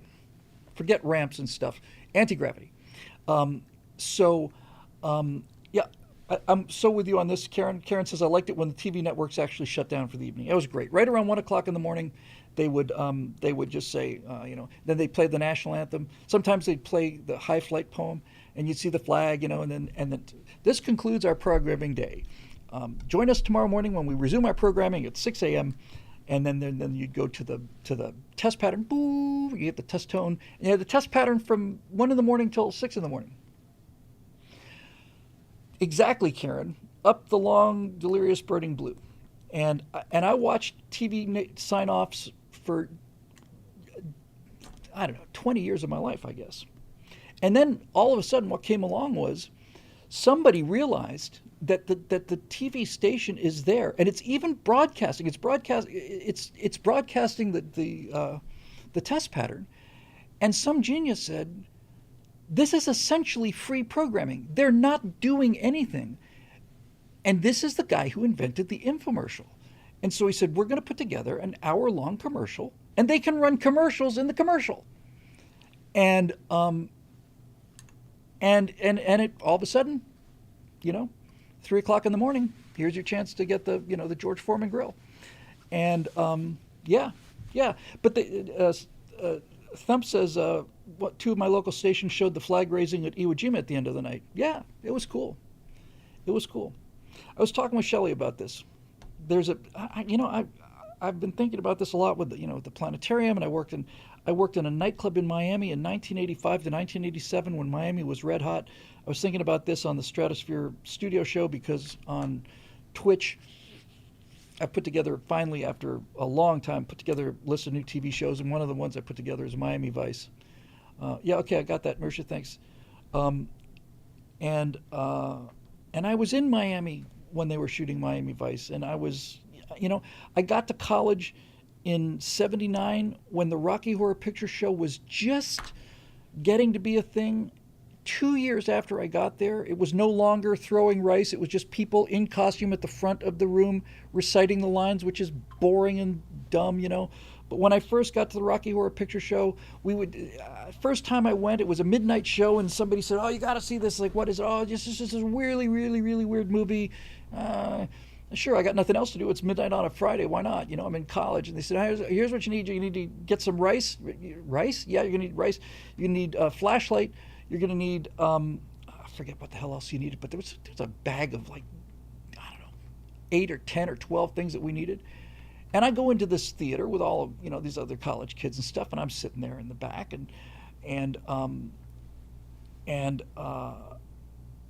the lights go down, and it's the 20th Century Fox logo, if I recall correctly, even though they talk about RKO Radio Pictures. And it's dun, dun, dun, dun, dun, dun, dun, dun, dun, dun, and everybody's got their flashlights out, and they're shining their lights on the roof. Dun, dun, dun, dun, bum, ba-dun, dun, dun, dun, dun, bum, ba-dun. And I'm sitting there, this is freaking awesome. And then the next thing you know, immediately you cut to this wedding, and they're going down the aisle, and people are throwing rice, and the whole sky in the theater is just filled with rice, and I'm shaking rice out of my hair, and I'm thinking, this is epic. This is absolutely epic. And people are calling out the lines, but if I hadn't been there then, if I'd gotten there a year earlier, there wouldn't have been anything. And if I'd gotten there a year or two later, All of that cool stuff would have gone away to be replaced by people acting out the movie, which is what the Rocky Horror Picture Show became, and that's just incredibly lame to me, just incredibly lame. How did we get to the Rocky Horror Picture Show? I don't know. We just kind of found our way there. Oh, but I just said I've just been in the right place at the right time for all this. I remember what I was going to say. One of the things that I think was just epic about my childhood was, do they still do sleepovers? There's that age, right, before you really get interested in girls, and right as you're starting to get interested in girls, but sleepover age, right? So 10 years old, 12, 14, something like that. And we would have sleepovers, and in Miami, the networks would basically go off the air, but was it Channel 13 in Miami? I want to say UHF channel, and they would have Creature Feature, which again was genius. The airtime is next to free, right? They're on the air, and so they would get these. This is what Mystery Science Theater 3000 was based upon. They would have usually two cheap sci-fi or horror movies. Really, really bad ones. They probably paid $50 to license these movies. And in Miami, at the time, and it was only a little period, man, just a little period of time. It was if it had been much earlier or much later, I would have missed it. But in Miami, they had Tales from the Purple Grotto with Count Warlock, and and uh, and and we would sit there and we'd be sitting around, and we'd have sleeping bags and stuff, and then they'd play like some science fiction movie, like First Men on the Moon or whatever the hell else it was, and we'd just be just lying on the floor because the TV screens like this big, and we're like just lying on the floor getting our radiation dose in, get our tans, and and we're just sitting there watching this, and we would always get through the first movie, and almost none of us got through the second one. First movie would go from 11 to 1, and all I remember about the 1 o'clock to 2:30 movie was that yeah, huh? But yeah, there was a guy just north of Miami in Palm Beach. They had a different TV station, and they had a different creature feature. I forget what the name of the creature feature was, but I remember the host who dressed up as a Frankenstein. Count Warlock was a vampire, but this guy was M.T. Graves. Get it?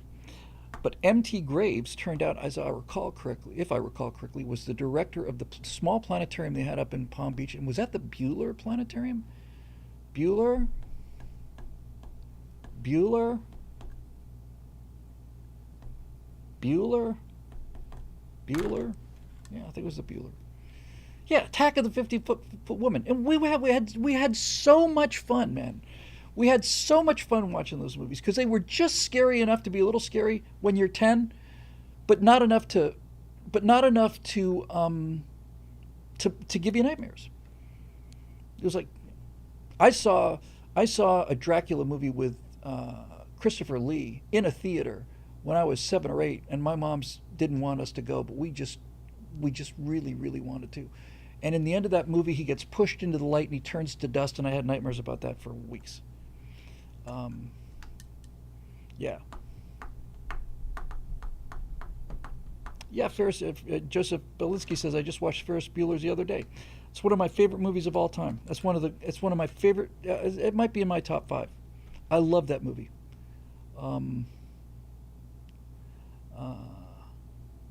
But anyway, yeah, there you go. Eric Blake. And then we got a Bob Neef, got 2 Bob Neefs. We got a Marusha Dark. We got a Road Rider. Oh, we got more than I thought. Oh my God, we got tons of stuff to do. Okay, let's move some mail here.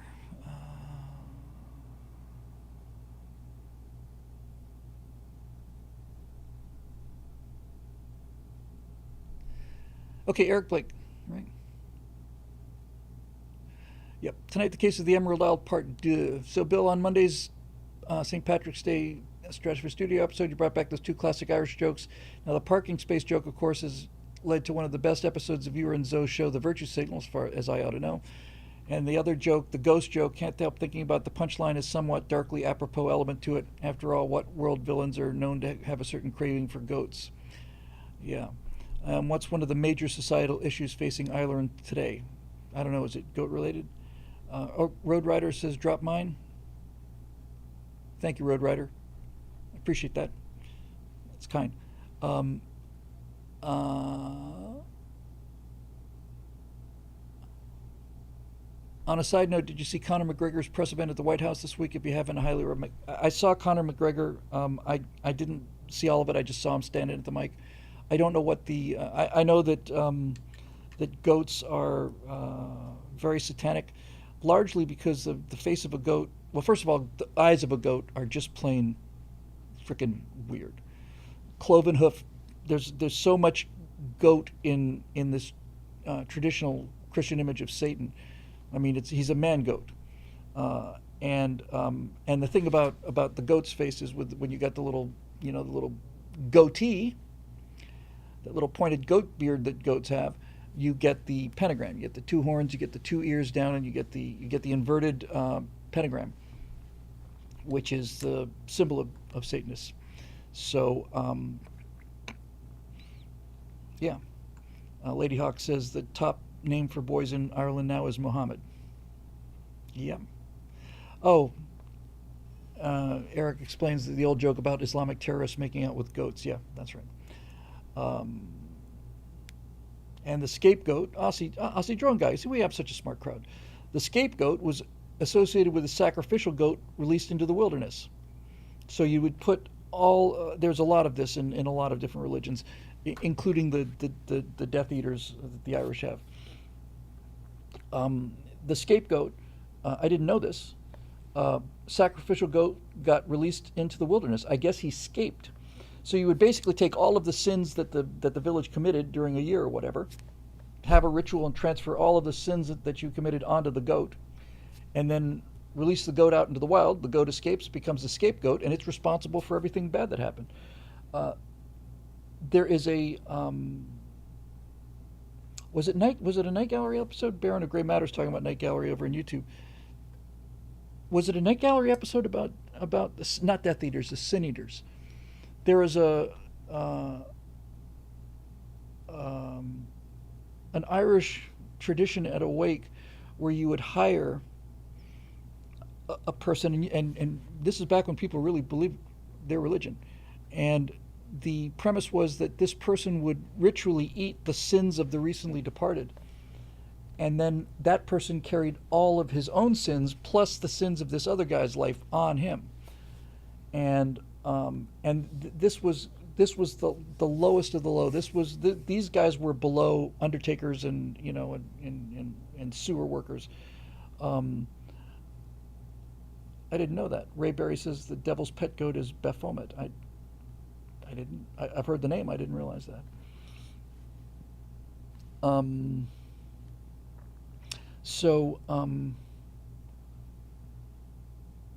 John Pershing says The Order was a movie that featured a sin eater with Heath Ledger, I think.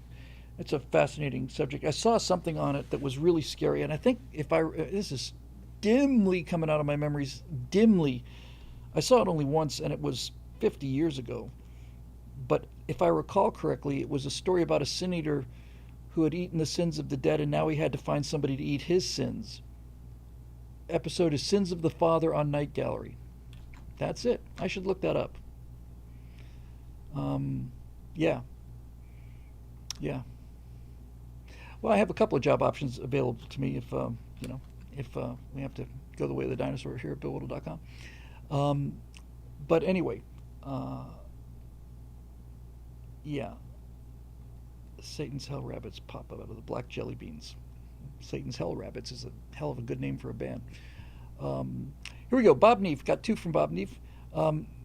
I moved from Minnesota last year, and I know all about the Derek Chauvin George Floyd mess. I agree with Ben Shapiro on Chauvin's innocence, but is this the time to push it? If Trump pardons him now, it will be a big mess. Maybe do it in a few years. He'll remain in prison for the next few years either way.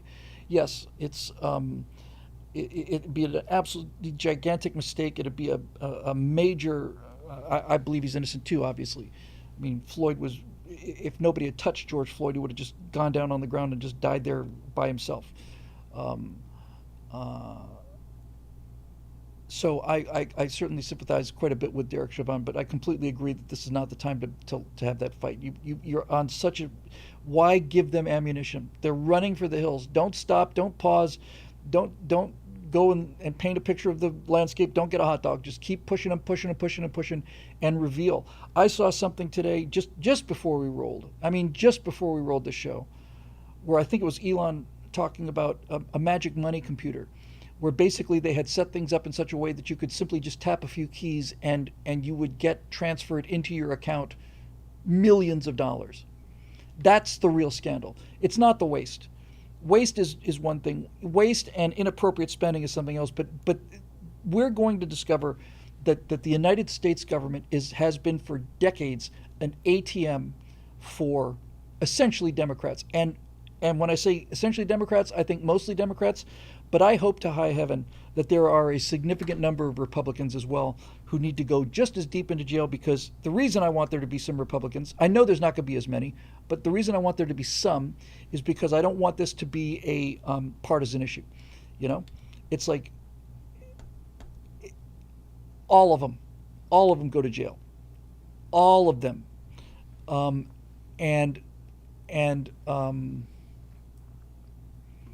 yeah. So there you go, all of them. And the media is excusing all of the fraud as waste. Well, if it turns out that Chucky Schumer or Hillary Clinton or Nancy Pelosi or any of these other people suddenly found a $10 million in their bank account that can be traced to the U.S. government through 5 different NGOs, then they can. Nobody cares about the media anymore, Jack. This would be a problem even as little as a year ago. But the one thing we learned from many things we learned from the 2024 election is that the mainstream media is not the mainstream media anymore. They're not even the legacy media. Nobody believes them. Their credibility is lower than Democrats, if you can believe it. And and so they no longer have the ability to craft the narrative. So we'll see. Road Rider says in the comment section that Mendez took the gold bars literally. Somebody literally took gold bars from Fort Knox. We'll see. If there's gold missing out of Fort Knox, that's not just a scandal. That's a now we're on a whole different plane. That is a spiritual issue. The gold in Fort Knox is America's mythical nest egg. If somebody has raided the nest egg, then they should not ever be able to say the words nest egg or egg again ever, among other things. That was the New Jersey senator who had gold bribery bars in his house, Bob Menendez.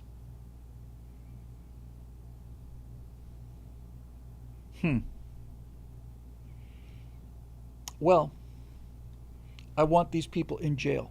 I don't want them disgraced or fired. I want them in jail. And I want a refund. I'm a reasonable guy. I think this business of half for the debt and half for back to the American people, I think that's a perfect solution. I think that's great. Half of it goes to paying down the debt, and the other half of it comes back.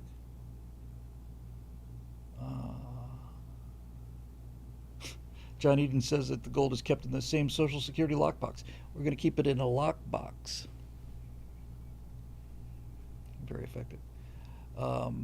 Bob Neef, any news on the website? The forum is especially slow. I log in and use Chrome. I have not been able to take action on it. I'm going to talk with Grok. I've got tomorrow morning. I have one more doctor's appointment. I'm actually going to see a neurosurgeon tomorrow. But after that, I'm good. I might get, and not might. I'm also scheduled at 11 to get an IV for vitamin B, and I'm just chronically dehydrated. But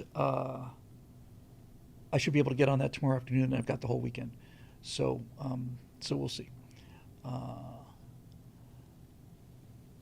Yeah. And somebody said, is Bondi doing anything? Or Gummins says, is Bondi doing anything or just talking about it?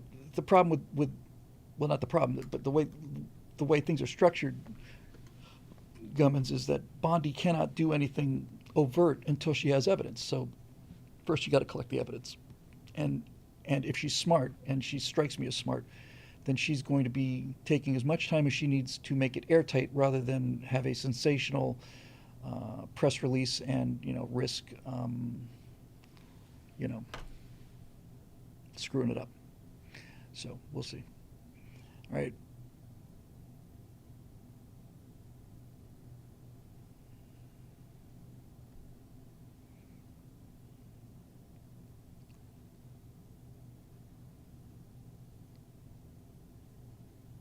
Okay, so we got a Marusha, and then we got, a Road Rider. I think said I could ditch the question. Then we got a capital G Geek, and then I can roll.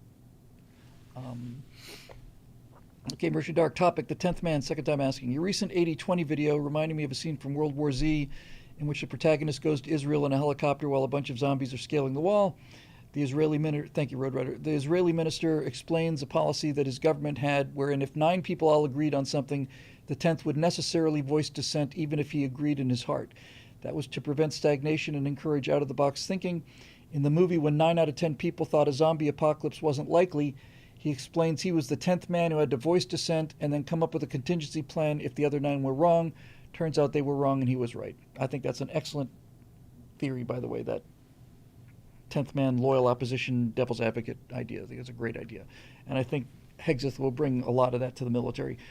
There's more to the question, but the way to sharpen the seals is to you use iron to sharpen iron, right? So the way to sharpen special forces is to have them try and infiltrate U.S. bases and have them try and attach explosive devices to the bottom of aircraft carriers while they're in the harbor. That way, you not only get our offense some time on the field, you also get our defense some time on the field. Isn't it funny how we say offense and defense for football, but normally we just say offense and defense? Offense, defense. Not that I have a problem with that. Defense. I'm an offense guy, though. Steve Spurrier and the Fun and Gun in the mid-1990s. 3 wide receivers down the field, fastest 3 guys in college football. Denny Werfel steps back, fires a shot. We score on the first possession. Sometimes we score on the first play. I think that 96 season we scored on the first possession in 8 out of 12 games, something like that. My God, that was fun football, that Fun and Gun. It's just so explosive and so fast. It was just great. It was great. He's going, got it, touchdown. Oh, my.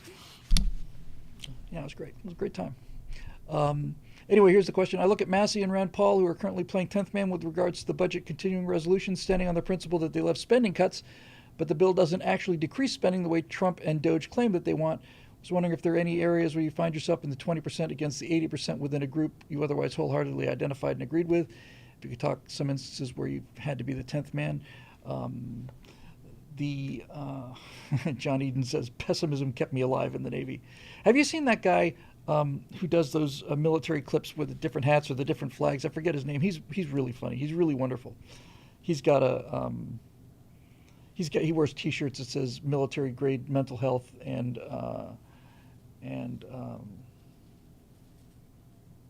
I really like him. He's great. I've forgotten his name, but he's really good.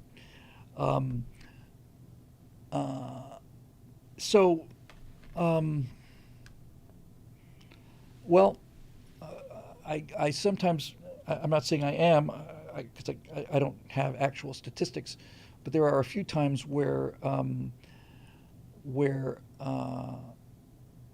feel like I'm not in a minority position, but maybe just a little off the beaten trail. So the first answer that came to mind on the 80-20 issue is I'm one of those conservatives that believes that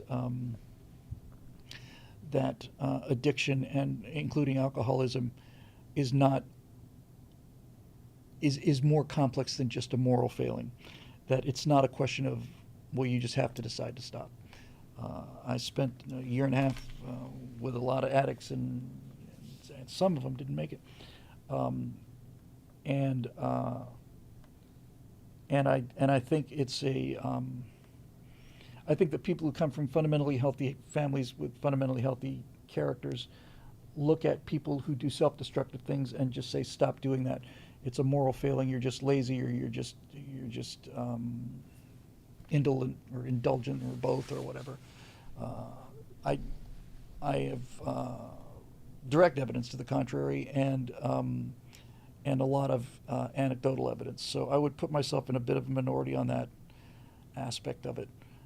Other than that, my entire philosophy, Marisha, is to go stand where the truth is. And so, if 80% of the evidence is in one place and 20% is the other, then that's where I'll go. I feel to some extent I was a little bit outnumbered, or at least I don't know if I would agree with the mainstream, but just for example, on the JFK thing earlier, um, you know, there's a lot of people. I would say probably most people believe that there was this conspiracy to kill Kennedy, and I would say probably 80% of the country believes that. In this case, I find myself in the 20% because I've found compelling evidence to the contrary. But if it turns out that more evidence appears and new evidence, then I'll reweigh the evidence. And if it turns out there's actual proof, then I'll change my mind. And then I'll be on the 80% again. So that's where I like to stay. But that was the only thing that comes to mind answering your question is, I mean, it's when people say liberalism is a mental illness, they're right. I mean, it's really true. Uh, and and people who don't have mental illness look at people who do have mental illness, and they cannot see the mechanism. For example, if you've got cancer, that shows up on MRIs or tumors or whatever the case may be. If you've got Ebola, you're bleeding out of your eyes. But if you're mentally ill and you're not able to stop harming yourself, there's no visible mechanism. And so conservatives who don't suffer from having, the reason they're conservatives is because they're healthy. They're mentally healthy. And this isn't an assertion on my part. I mean, they've done endless number of studies that show that conservatives are happier than liberals, and a large number of studies that say that married conservatives are happier than single progressives. And you get right down to the bottom line, it turns out that single female, white females are the unhappiest people in America, and they're also the most liberal people in America. So, so I'm not, when I say that this 12-step program idea of the disease, that you've got a disease and the disease is more powerful than you are, that really bothers some conservatives, because they think that people use it as an excuse. But anybody who's ever been in a 12-step program understands that that's the last thing that the 12-step programs teach. They teach that you've got a disease and that you are powerless over your disease as a means of getting you to seek help from a higher power, which is God. And so basically what a 12-step program is a shoehorn into spirituality from people who have had really rough time. And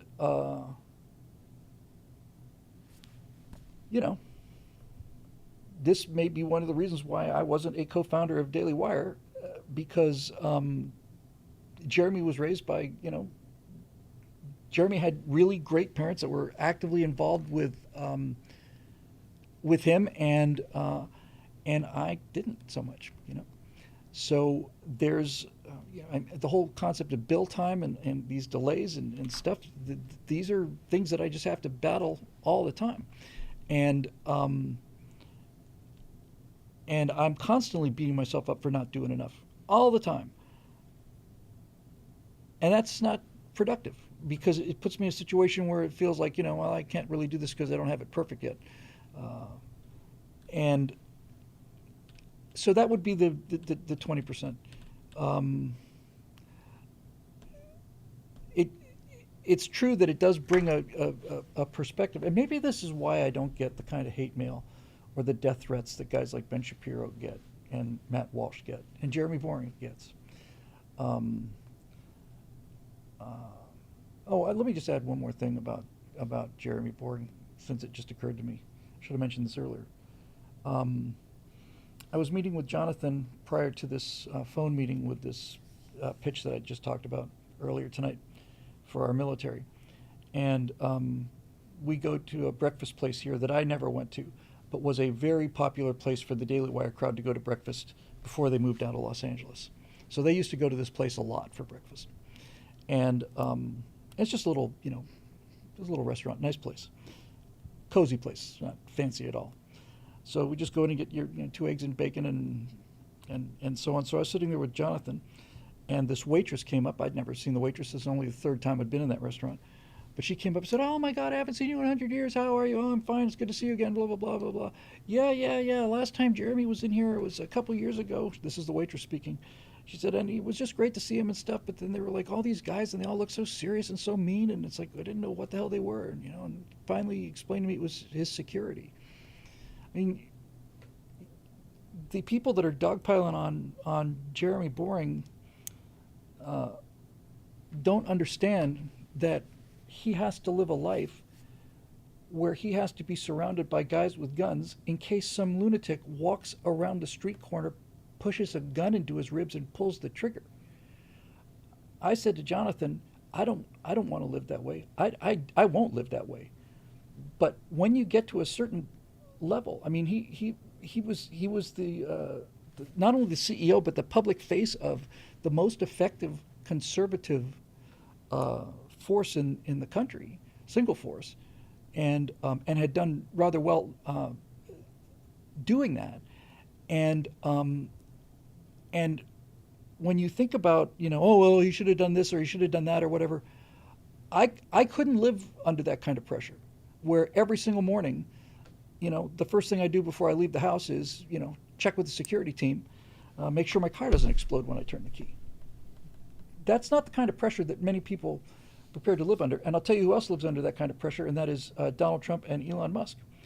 It's got to be a very, very, very, very, very profound influence on your life to think that at any given moment, anybody could walk out of a crowd in a movie theater or down the street or somebody across the street with a rifle, and that you have to have armed guards around you so that you can go to McDonald's, And not just you, your family, kidnapping targets.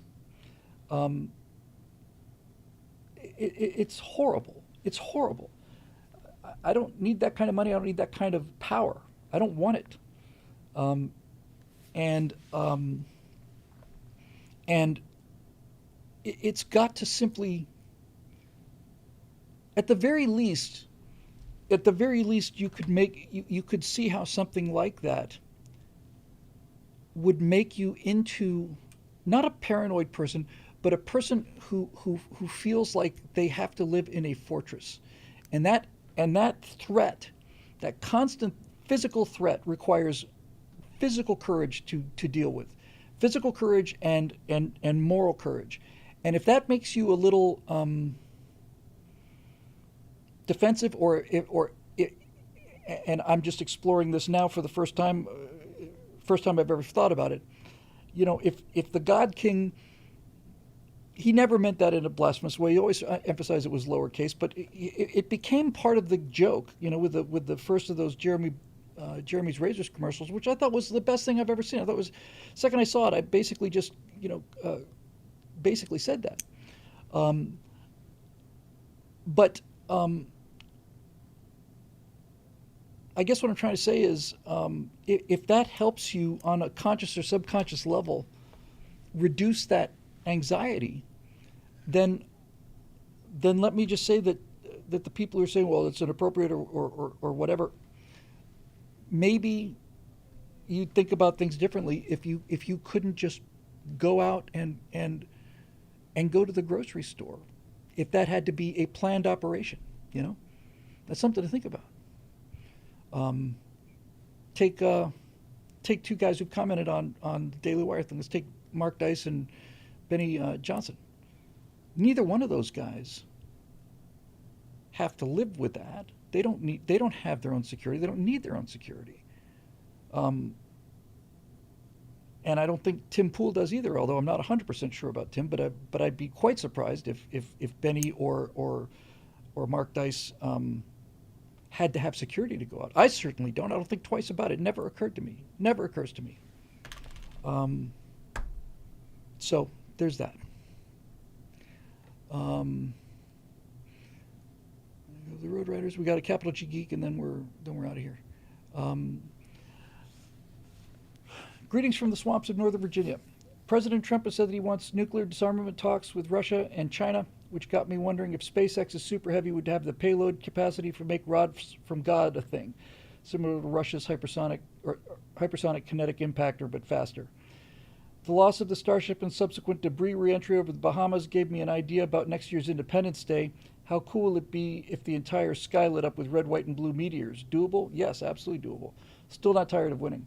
Yeah, if you wanted to have a real awesome... Now, the fact of the matter is that most people don't really realize this. Tim had his skate park vandalized? Okay. All right. Tim got swatted 22 times in a year.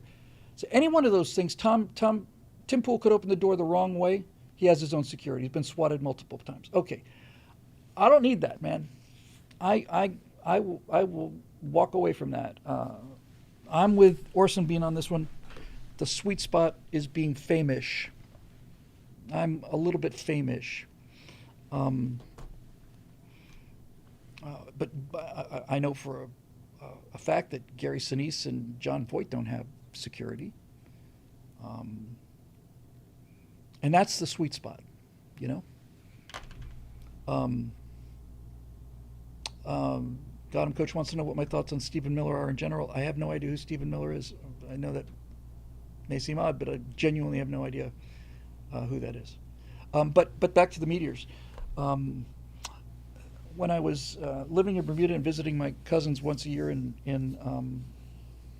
up on Germantown Pike in Plymouth Meeting, just up the hill from Plymouth Meeting Mall, right at the top of the hill from Plymouth Meeting Mall, on Germantown Pike is where my Aunt Marty and Uncle Rock lived, and we'd visit them once a year, every year, and always saw the coolest thing. They had color TV, and I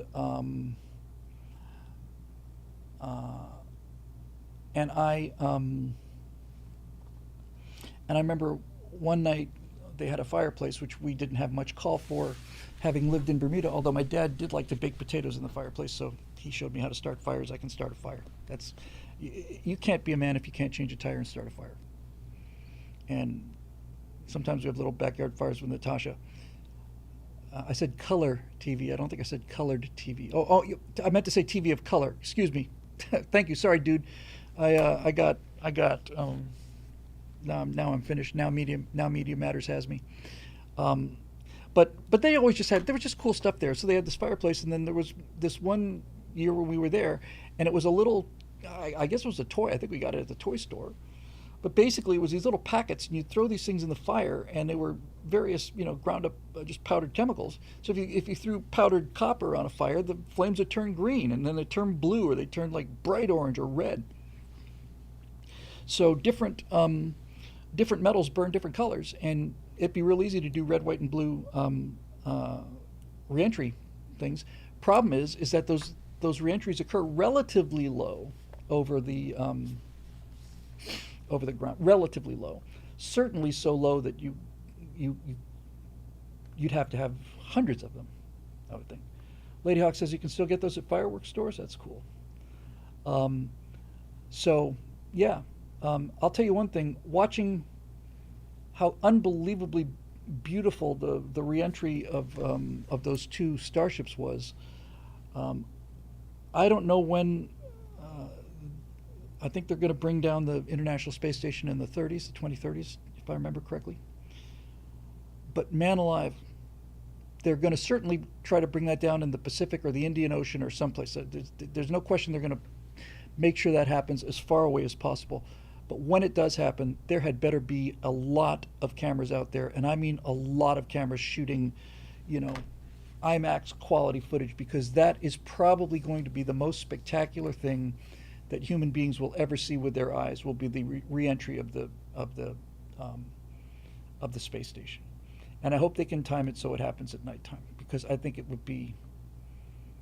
I think it will simply be the most. I think it'll be the most spectacular thing that we're going to see. Just any module coming down is crazy spectacular. Steve Miller's Trump's chief of staff. Bald guy, scarily good at his job. Yes, I've seen him. Yes, I know who he is now. Yes, I saw him the other day. He's great. Seems to be great. But yeah, I would love to see that. When Skylab came down, they were selling. This is the American spirit that I love. They were selling space station repellent spray, and somebody was selling an insurance policy that paid something like $100,000 if you got hit by a piece of Skylab, something like that. It's tremendous. Pieces of it landed in Western Australia. They found tanks there and all kinds of things. So yeah, Skylab. But there's no footage of Skylab re-entering. Is there footage of Mir? I don't think there is, because I'm pretty sure I would have seen it. Because Mir must have been, well, after the ISS, Mir would have been the most spectacular re-entry ever. There can't have been footage of it, because I would have seen it. And it was, what was that, probably the late 80s? Early, maybe, or the 90s for Mir? I don't remember. All right, that's it for the questions. Fantastic. I'm going to try and record this hot mic, and then I have to start my third job. My first job is day-to-day stuff with the right angle. We got second night job twice a week on the Stratosphere shows, and now I have a third job, which is the recording of my wife's videos. And thanks to everybody's help, we're at 225 subscribers now. She's been putting up a new one pretty much every day. Just did one on Jazz Street at nighttime. So thank you so much for getting her kick-started. I'm going to put a commercial. I'm not going to do it again on the Stratosphere shows, at least not for a while. We got another 8 subscribers last time, and the people watching Stratosphere Lounge have done enough, so we're very grateful. No, Backstage has not been posted yet. I'm going to do this hot mic on called Why Auto Pen Matters. And I think I'm going to record that right now. But you could hit the like button. Thank you, Gray Baron. Appreciate it.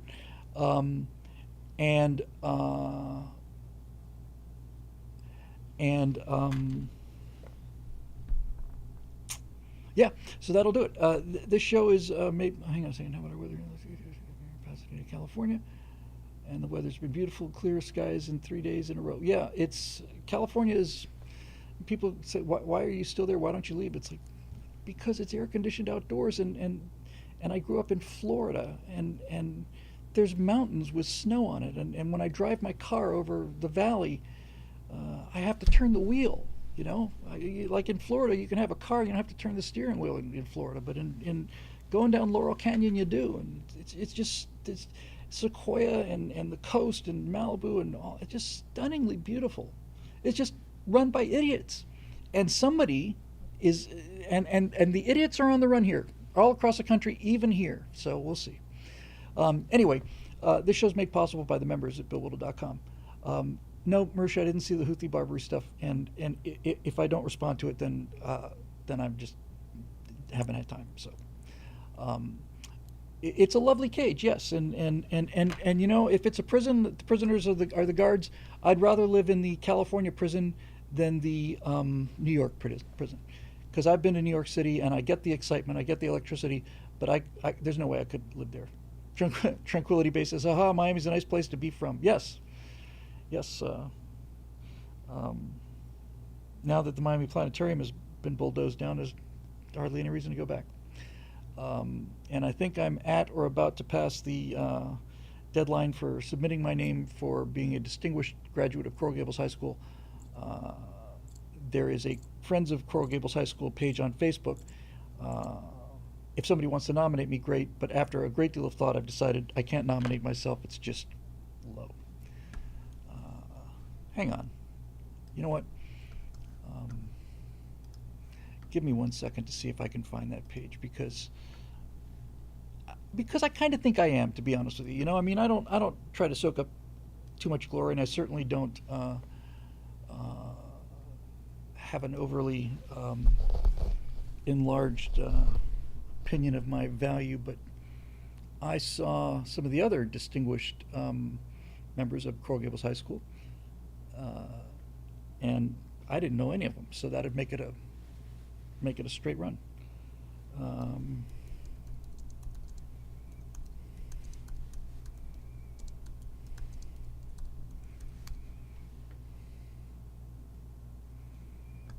Coral Gables High School friends. 75-year anniversary is coming up. Friday, October 24th, 2025.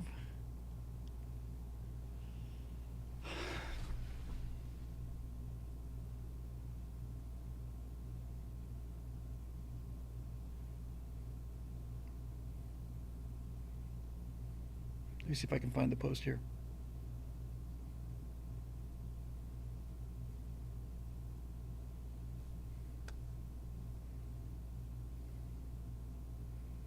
How far back are these things going?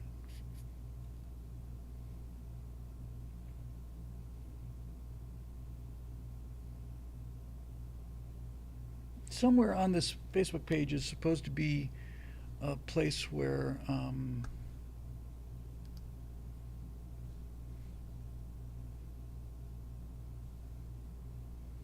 hang on. Sorry to keep you waiting. I just thought this would probably be a good way of doing it.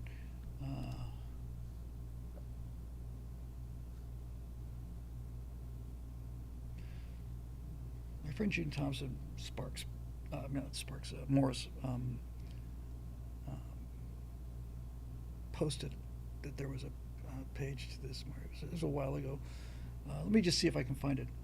I'm sorry to keep people waiting. Feel free to just go, by the way. I won't take it personally. But there is I think the thing closed, the deadline, I want to say it was March 22nd. If I've missed it, then I sure won't be shattered, that's for sure. Senior school. Would be fun to see the place again. I haven't seen it since I left it in '77, so.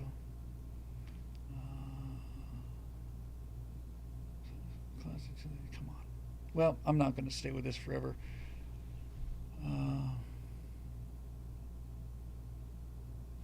me try one last thing.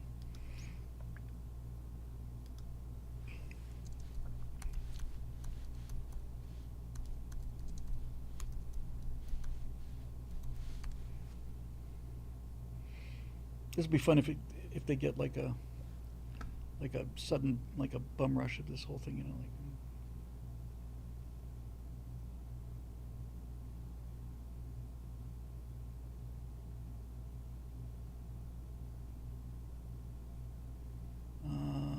Oh wait a minute, hang on. I can do it this way. Sorry. Just talk amongst yourselves. I only saw this in passing as I was scrolling through my Facebook feed. Yes, this should narrow it down. Here it is. Deadline's March 28, 2025. CGHS Hall of Fame. Oh, it's on Instagram.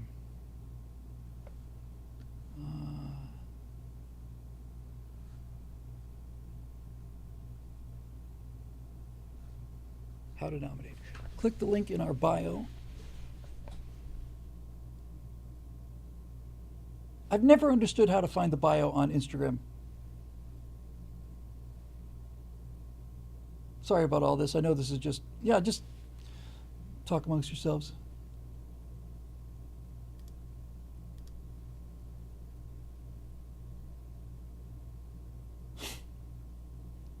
Famish, exactly. The definition of famish.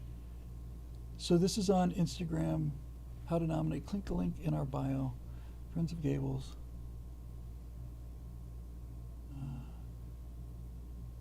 CGHS Hall of Fame.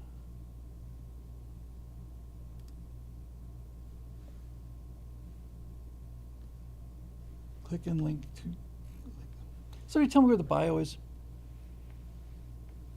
I'm embarrassed to say I have no idea. I've never been able to find that bloody bio. Is it under the 3 dots? No. This is for Instagram. To find someone's Instagram bio, you can go to their profile page and look below their profile picture and username. The bio is where a user can describe themselves and their account. Okay, thanks. Oops.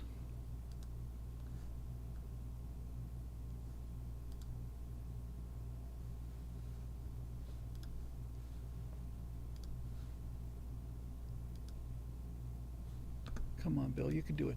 You can do it, Bill. There we go.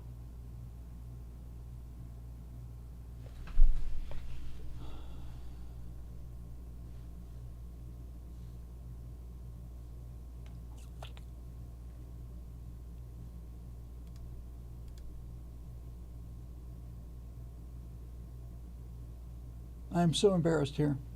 I'm embarrassed that I've got all this dead air, and I'm also embarrassed that I'm holding things up, and I'm also embarrassed that, thank you, Gummins, for telling me I got this. I really appreciate it. Here's the post. I click on the post. How to nominate. Click the link in our bio to submit your nomination. The only link I see in their bio is to a Google Doc. Maybe that's it. Boomer, yeah. It's quite entertaining, isn't it? It's this top quality entertainment.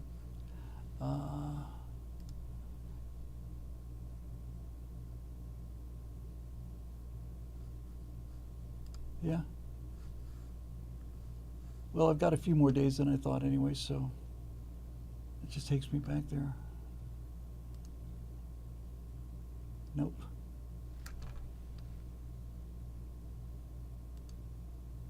Friends of. Oh, I thought that was a hornet. It's actually a cavalier. What a lame. Did I say that? I didn't say that. I said it. What awesome. Oh, here it is. Finally found. Okay, Hall of Fame nomination form. Oh, we're gonna bum rush this. Flash mob. We need. Yeah, I need an in-house producers, right?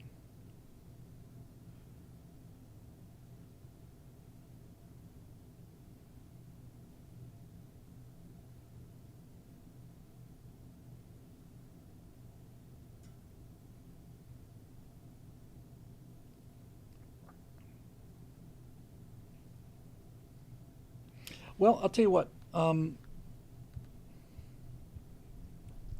can I?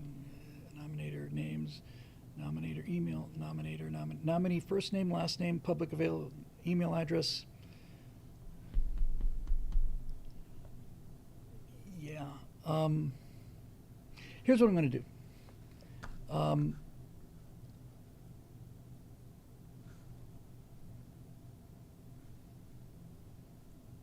See, it wants. Oh, hold on. It wants my phone number and all that stuff. Not sure I really want to give all that stuff out. All right, here's what we'll do. Here's the link. I'm going to put it in. I'm just so ashamed of myself. Here's the link going out in Twitch, going out in YouTube. And it asks for information about me, which you won't have. This go.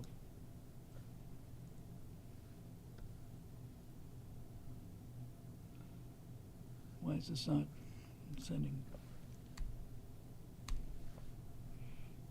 This doesn't seem like it's taking the link on YouTube. Hang on. I'll try it again. Oops.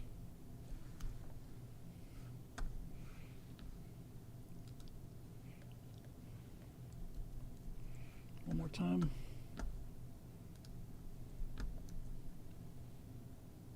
Oh, it's too many characters. Damn it. And it's all one giant link, so I can't really break it up.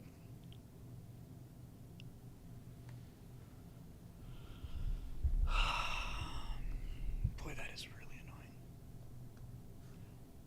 All right, here's what I'll do. I'll give you the Instagram link.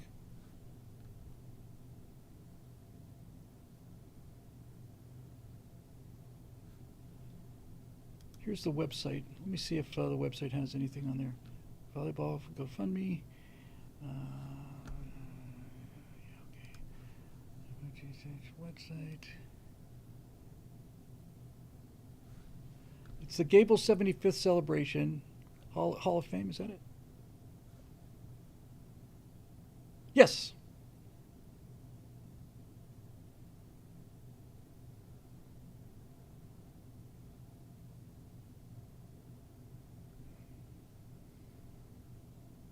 All right, this I can do.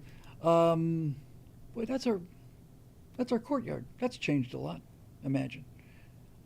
Here you go. Here it is. Here's the Friends of Gables High School Hall of Fame nomination thing. If you feel like doing this, I know this is a little tricky, but this is the only way I can think about doing this safely, or relatively safely.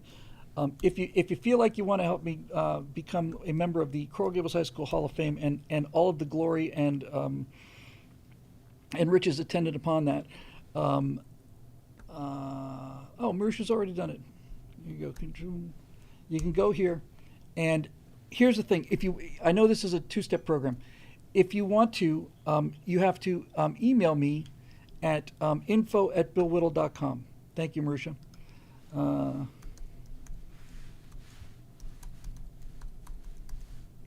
If you email me at info@billwhittle.com, then I will send you my contact information, my personal contact information, and we can do it that way. It's easy to remember, but it's info@billwhittle.com.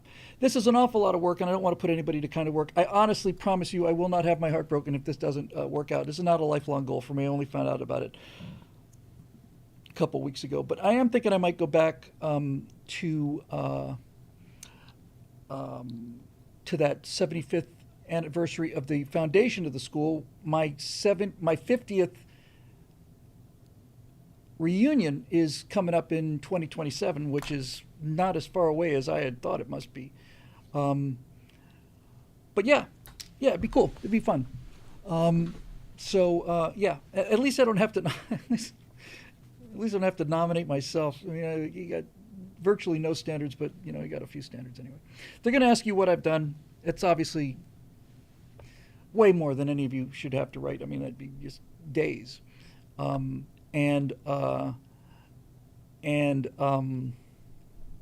just keep it short. Changed my life. Brought me to sanity and reason, conservatism. Guy's got the best hair, and on the internet. Anything that comes to mind. I won't be using a walker. Well, it's October, so we're not there yet. All right, that'll do it. Anyway, the testimonials, they shall be epic. So, again, if you go to this link, it's going to ask for my information. I can't release that over the Stratosphere Lounge, but info@billwhittle.com. He has nice shirts. That might do it. That might be the one thing that puts me over the top. Info@billwhittle.com. I will tell Shelley to reveal the information that's needed there, and you can nominate me, and all of a sudden they're just going to go, my God, who knew that Bill Whittle went to Coral Gables High School? And who cares? That'll be fun. Be something to show Natasha anyway. I've never visited JPL. I'd love to, Coach. Sounds like fun. All right. Well, like I said, thank you very much. He is the host of the worst produced show on the internet. That's noteworthy. I have a Wikipedia page. Actually, I have a Wikipedia page. That's not trivial, So anyway, there you go. All right. Thanks, guys. I appreciate it very much. And we'll say goodbye to our friends on Twitch first. I'm all haircut and eyebrowed out, ready to look like a alumni of distinction, an alumnus of distinction. So let them have it. Thanks for joining us. We'll see you guys on. We'll see you Monday night for Stratosphere Studio. Okay, take care. Bye bye. That's them out of the way. Those miserable lowlifes. And as for you guys on YouTube, thanks very much for joining us. We'll see you guys on Monday night as well.